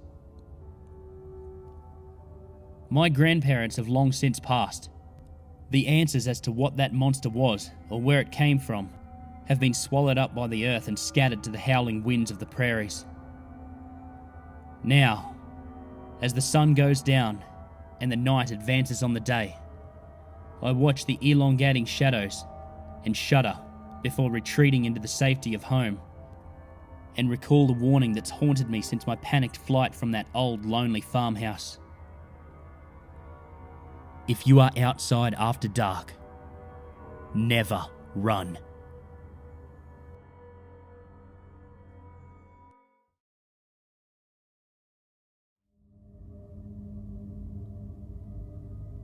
Here's the truth as I know. There are things that happen in this world that can't be explained. And just because you don't believe in something doesn't mean it can't hurt you. I'd heard tales of the trail for years. Every old-time hiker I ran into had a story about their time on the trail. How they were just dropped into it without warning, and they were never the same again. Most of the time, they barely made it out with their lives. A bunch of weed-cooked-up bullshit, I thought. It wasn't bullshit, though. I found myself on the trail this past July, and it was their stories that kept me alive. I've spoken to no one about this before, as I don't want to be that hiker that others walk into the poison ivy to avoid. But more and more people are going out, which means the trail is going to pick some of them, and they're going to go in unprepared. The trail doesn't suffer idiots or newbies. It eats them. First, know that the trail takes who it wants, when it wants, from wherever it wants. If you're going out even for a day hike, make sure you bring enough supplies to last at least 3 nights. That's the average time the trail takes to get through, according to most of those that survived. This means food, water, and shelter. You won't realise you're on the trail until you're already deep in it. So there's no going back and no restocking. Do not take anything from the trail unless given or offered to you. Water is fine to take from the streams. Food if your only other option is to die, because it'll probably kill you anyway. There are signs that you are on the trail. The first one, that just about everyone mentions, is the map stand sitting in the middle of a fork in the trail. You won't miss it, because it'll be the cleanest damn thing you've ever seen in the woods. Not a lick of dirt or water damage on any of the pamphlets. As if God had just dropped the stupid thing there moments before you came upon it. Don't take one. Pretend it's not there if you have to, but do not take a map. Remember, take nothing unless given. Past the map stand, you'll probably come across more of the pamphlets littering the ground. These, I think, were left behind by those who didn't follow the advice above. You'll be curious to know why they're all there. I was. But the best option is to walk into the brush and continue on. If you're feeling brave, you can look up. I don't recommend it though. I still have nightmares.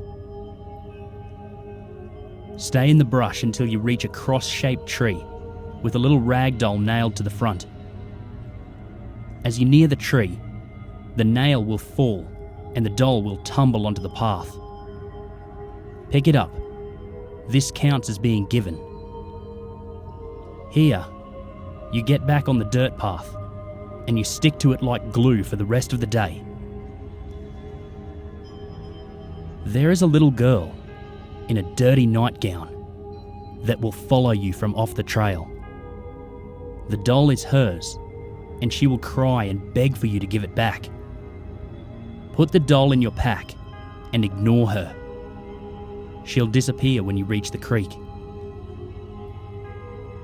Cross the creek at the shallowest part. The water plays tricks and is much deeper than it looks.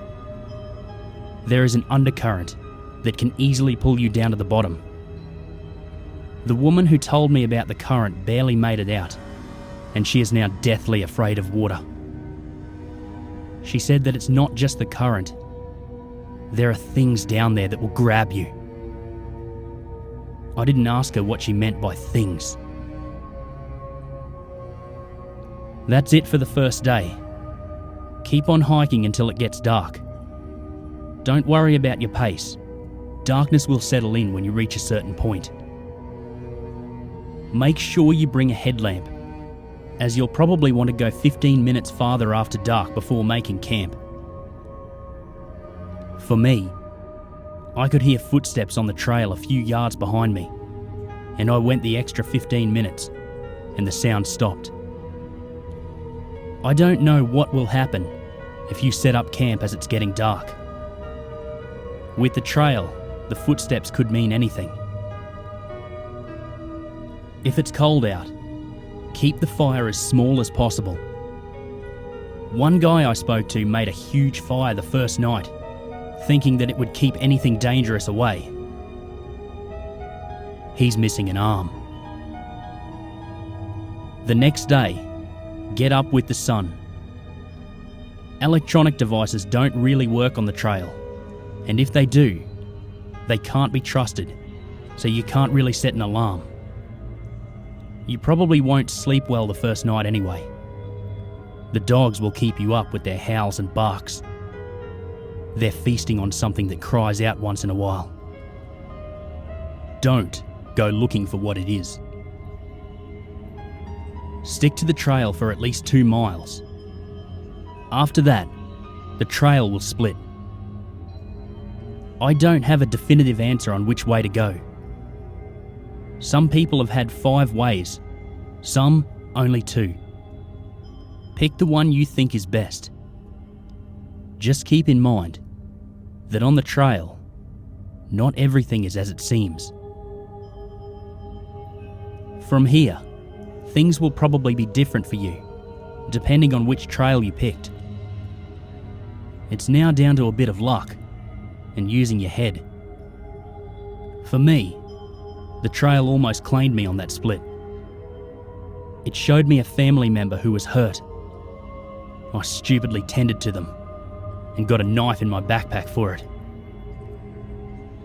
I never killed anything before, let alone someone that looked like my little brother. I did on the trail. You'll come out on the other side of the split. Some other hikers tried different trails of the split. One told me they got out on the second day by doing this. The rest wished they'd kept going forward. Just as the sun is setting, you'll notice a fire off the side of the trail. A woman will be sitting at it, stoking it with a branding iron. she'll offer for you to join her. I got the impression that not doing so would be a bad idea, so I suggest you do the same as me and sit. Stay as long as you're able to, and don't look bored. She branded my forearm for yawning. It burns terribly when I think of the trail. She'll offer you food. It's not bad, so eat it. Once finished, you can get up, and she'll only watch you silently as you return to the trail. Continue on until you reach the briar patch. The briar patch stretches for what looks like miles in either direction. The only way to move forward is to go through. The thorns change the farther you go, and if you aren't wearing long sleeves and pants, you'll be torn up before you make it halfway. That's when the thorns change completely to what look like little mouths. They dart out from beneath leaves, bell-shaped things coloured yellow and purple, and like leeches, they will attach to you. Remove them as fast as you can, or you probably won't make it out of the patch. Be careful, as they'll sometimes squirt your blood back at you, and being blinded by it will only make getting out harder. The last thing on the third day is probably the easiest and hardest thing. You should come to a house in the middle of the woods. I heard crying from it. Others hear screams or strange voices. This is what you need the doll for. There won't be a trail anywhere, and entering the woods will just bring you back to the house. For me, the front door was blocked, as were the windows, which left the open basement doors as my only option. Through the basement, I found strange items, from hanging knives to children's toys. Somewhere, a record player played only static. I found the stairs to the first floor, following the crying. It led me to the second floor, and to a door that was tightly closed. Using my shoulder to open it, I found a burnt-out room. The wooden walls and floor still had embers glowing. There was a heat haze that burned my throat as I breathed. Sitting in the centre of the room was a tiny cradle and the girl that had appeared off the trail. She stared at me, eyes just as hot as the embers in the room. She looked almost devilish sitting there. She rocked the cradle slowly. The heat in the room was growing by the second. All the cuts and nicks from the sticker bushes itched and burned, and I wiped sweat from my forehead as I looked around the room. It got so bad that I could feel the soles of my boots becoming soft.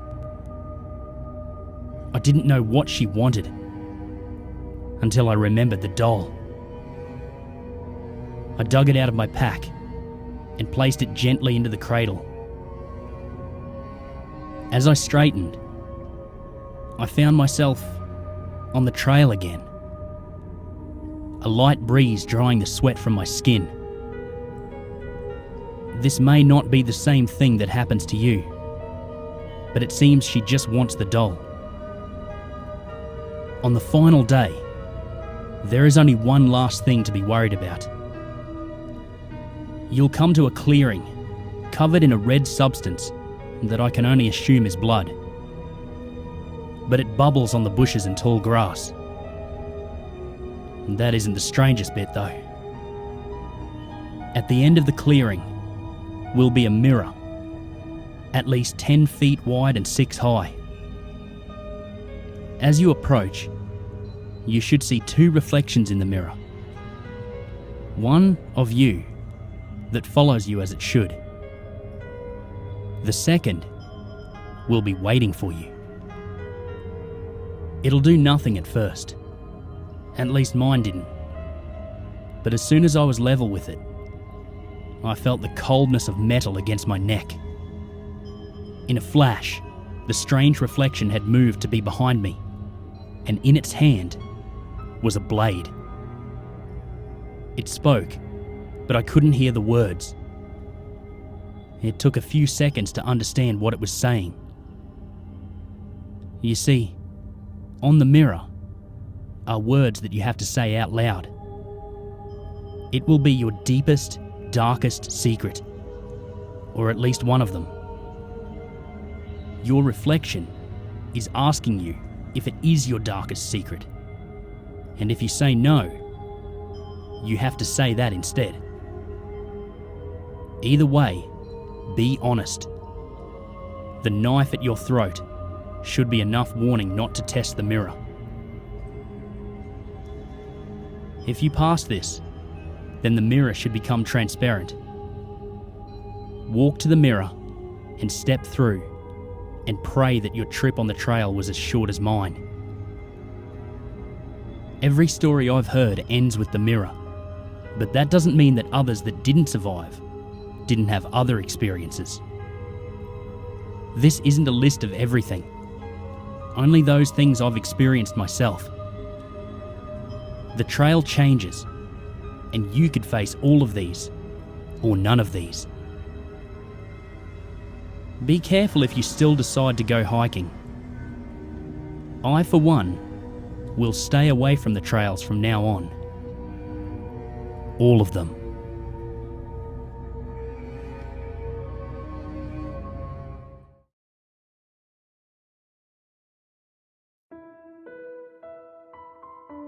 Oh, the 90s. Life was so simple back then. For my generation. There was the Game Boy, the Nintendo 64, Batman the animated series, the Age of Apocalypse storyline from Marvel Comics. These things were all the highlights of my day, especially if I was doing them with a friend. I wasn't really into computers at the time. My family had dial-up and a shitty Windows 95 computer, which made everything so frustrating.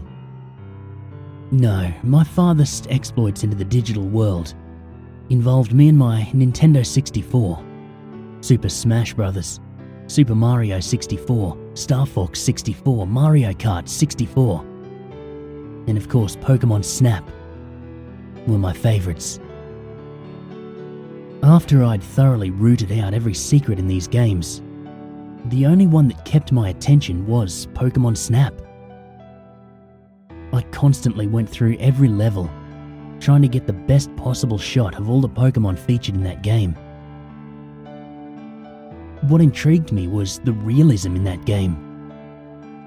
In all other Pokemon games, everything was synthetic.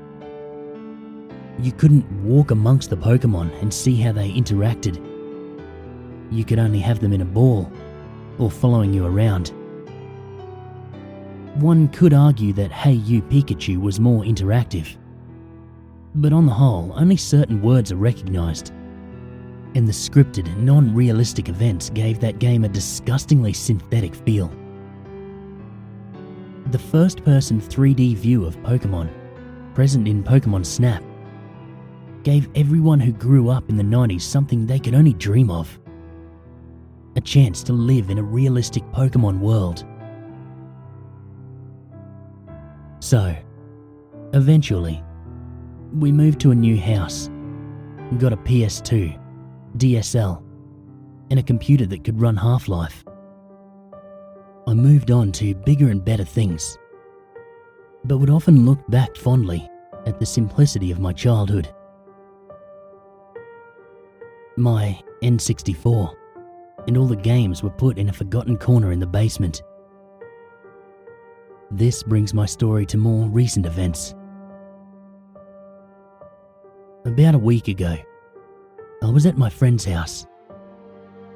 He's one of those people who are well equipped and has many things.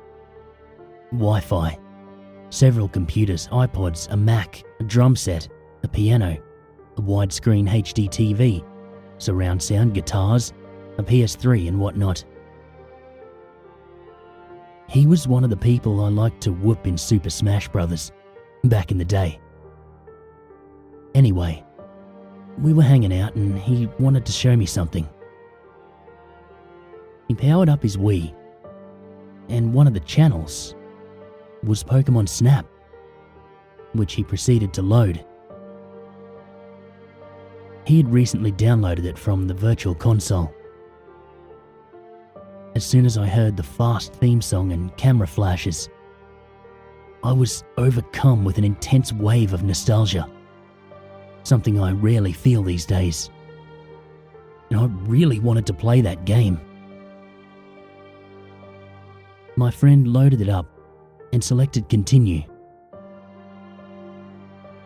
For everyone unfamiliar with Pokemon Snap, the general premise is that Professor Oak needs someone to photograph all the Pokemon on some island with many different environments.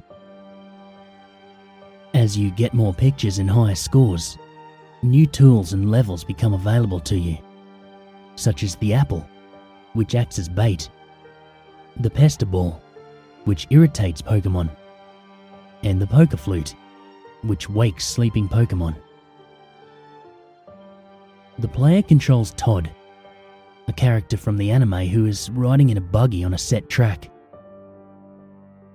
The buggy moves at a constant speed, and it is from this buggy that you must take pictures. There are 63 of the original 151 Pokemon in Snap. The levels, or courses as Oak calls them, range from a beach to a volcano to caves and rivers. The island is a very diverse place.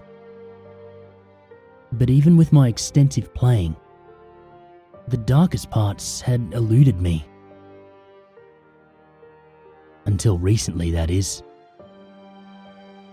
So, Professor Oak said, "Welcome," in his very creeperish voice recording. I always found it funny how the game had about one word of pre-recorded voice per 2 or 3 sentences the text box showed. Reliving our childhoods, we took turns playing a level and seeing who could get the best score. Soon enough, I had to go home, but I really did not want to stop playing Pokemon Snap. When I got home, I went down into my basement and dug out the old N64, along with a musty-smelling cardboard box full of all the old cartridges, controllers, memory cards and rumble packs. Gosh, I miss this system. I hooked up the RF cables to the TV in my room. I popped in Pokemon Snap and shifted the Pokeball into position. A little more backstory here. When I got my N64, the Hey You Pikachu model was massively on sale at Toys R Us, and my mum had decided to get it, as it came with the game. When you turn it on, with the Pokeball switch, the Pikachu's cheeks light up, and also his foot acts as the reset switch. It's really pretty cool. Anyways, when I turned the console on, the screen remained static. I pulled the cartridge out and checked the chip. Sure enough, it was covered in this black gunk. I spent half an hour getting that nasty stuff off. It was at this point I first noticed something strange.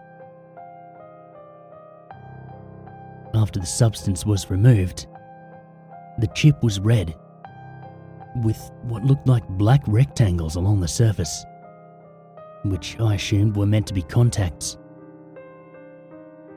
None of my other games had this black stuff, and their chips were light brown with the goldish contacts. There were other oddities with this particular cartridge. There was no official seal of Nintendo on the label, or anywhere on the cartridge. These are on all Nintendo 64 carts. and most other Nintendo products from this era. Another thing was that there was no black label on the back that usually contains the typical "don't play if you get seizures" kind of thing. The front label was also slightly off-center. These should have been red flags, but I'm a pretty lax guy. It just takes things in stride, so I didn't really care. At this point, I thought the game was probably ruined by the goo and discoloration, but I put it back in for the hell of it. To my surprise, the Nintendo logo popped up on the screen. We were back in business. So the load screen came up, and the upbeat theme song and camera flashes were playing, just as they did earlier at my friend's house. It was then I noticed several visual distortions, which I thought were due to the cart damage.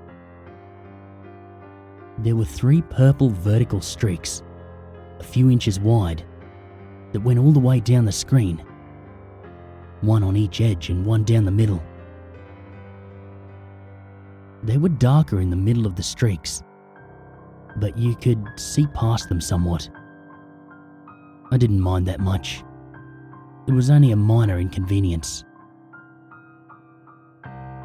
Next, I pressed start, and to my surprise, I found that there was no continue option. I guess my saves had been deleted by battery failure. All those hours of hard work and completion were gone. Oh well, I probably would have started a new file anyway. I started the new game, and more strange things began to occur. I found myself in Oak's lab. His features were changed. His eyes were black, with no pupils, and he had a stern look on his face. That, coupled with the purple distortion that ran along his left half, made him very disturbing. All the text dialogue was normal, but the pre-recorded voice bits I mentioned earlier were distorted. They came out slowly, at a low pitch. I was reminded of the demon voices from early shooters like Doom.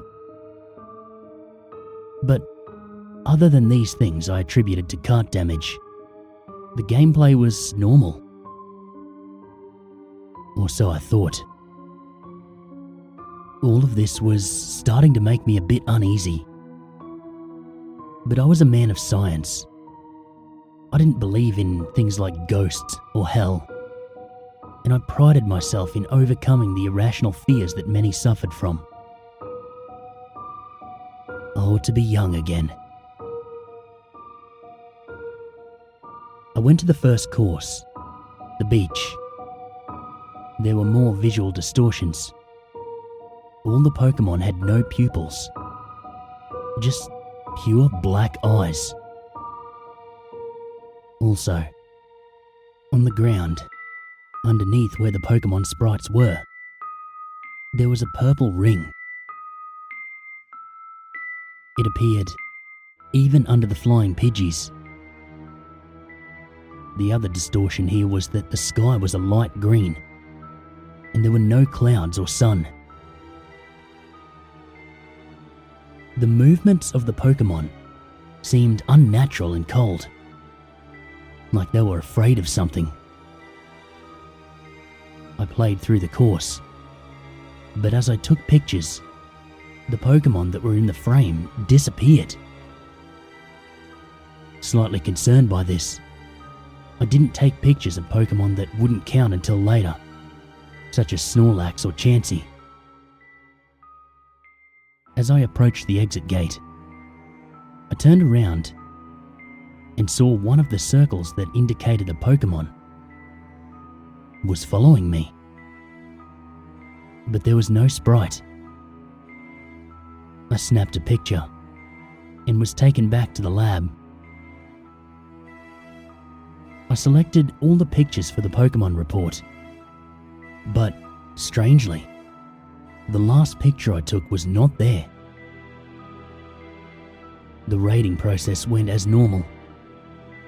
But at the end, Professor Oak said, "Nice work, harvesting." There was a brief pause, and then he said, "You let it in, didn't you? Well, you know what this means. Go to the tunnel."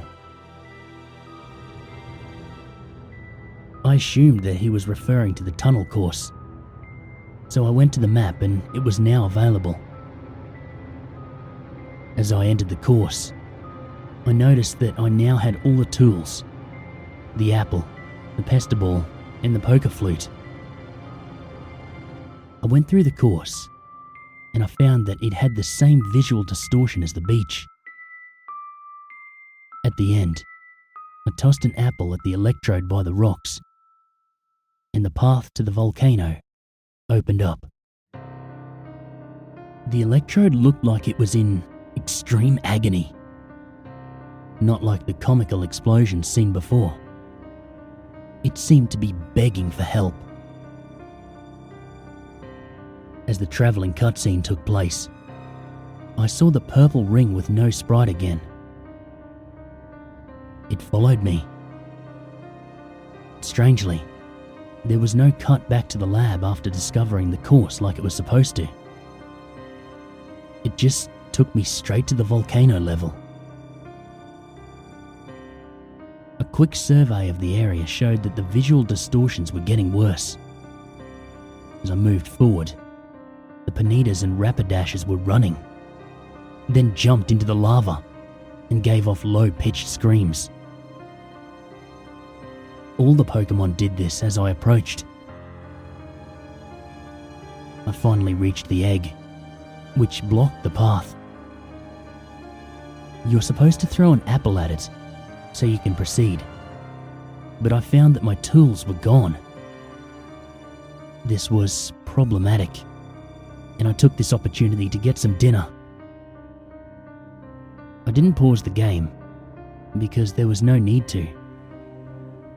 When I got back, I saw that purple ring again. It was in place, motionless behind me. I also saw something else coming from the distance. It was an electrode coming from the tunnel, rolling down the path. This electrode must have been the one I blew up, as it had a look of anger and revenge in its eyes. I could do nothing to get away, so I just sat and watched. As soon as it hit me, it exploded, which caused my buggy to flip on its side and go top down into the lava. A travel-like cutscene played, but it was slow, with distorted audio. The low-pitched screams of the flailing, burning Todd were heard.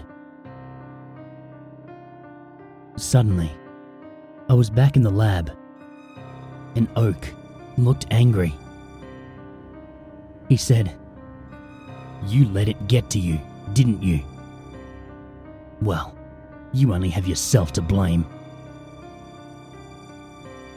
The screen faded to black, and the course selection screen came up. Oak was standing alone, and the only option on the screen was Hell, which was spelled with 3 L's. The go back option was gone, so I had no choice but to click on it. There was no way I was stopping now. The camera zoomed in on the charred corpse of Todd. Its bottom half was under the upside-down buggy. Everything was ultra-realistic, and this was on a pedestal of stone in an endless sea of fire and lava. All of the Pokemon I had taken pictures of and made disappear were floating in the lava, screaming in low-pitched voices. Suddenly, there was a camera flash. The screen swung around to a demonic figure with a camera, taking pictures of the corpse. After he had a few pictures, he stomped Todd's head and took more pictures. Then, a low-pitched, demonic voice Say cheese. came out of the speakers, and my whole room lit up for a second. That scared the shit out of me. And when it was over, the screen went dead black and the system shut off. I hit reset because I knew it was just a game and it couldn't hurt me. That stuff was pretty sick, but I'd seen worse on the internet. I just wanted to see what happened next. As it came up on the screen, the menu came up, and the only option was to view the album. I hit A and immediately wished I hadn't.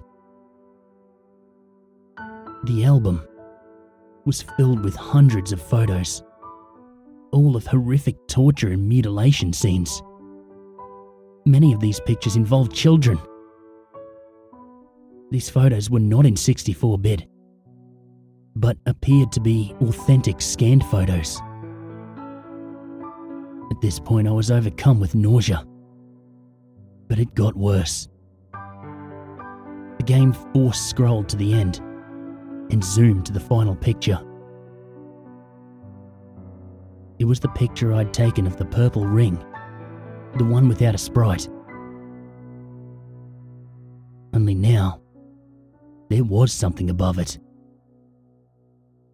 It was a picture of my dead body, floating a foot off the ground.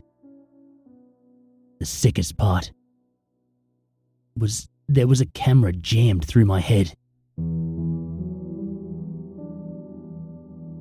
The screen faded to black. I was so terrified by the whole event that I broke the cartridge in two, and I ditched it in two different dumpsters behind restaurants on opposite ends of town. A few days later, I asked my mum if she had done something with my Pokemon Snap game. "Oh yes," she said. "When we moved here, I was carrying that box down to the basement, and that game fell out and broke. When I went to pick it up, I found it had fallen into a crack in the crawl space. I couldn't find it. I'm sorry about not telling you, but I thought you'd outgrown that anyway."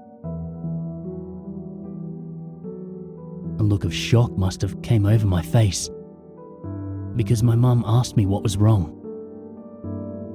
Nothing, I said. I'm fine." I decided not to tell her. A week has passed, and I'm bringing my story to the internet in the hopes that it may help someone else, or at least entertain. I do apologise for the length, but I feel that the details are necessary. What scares me most is not the photographs of the mutilation or my dead self. What scares me most is whatever the hell is in my basement that can make a broken game into something so gruesome. Thank God I'm moving out soon.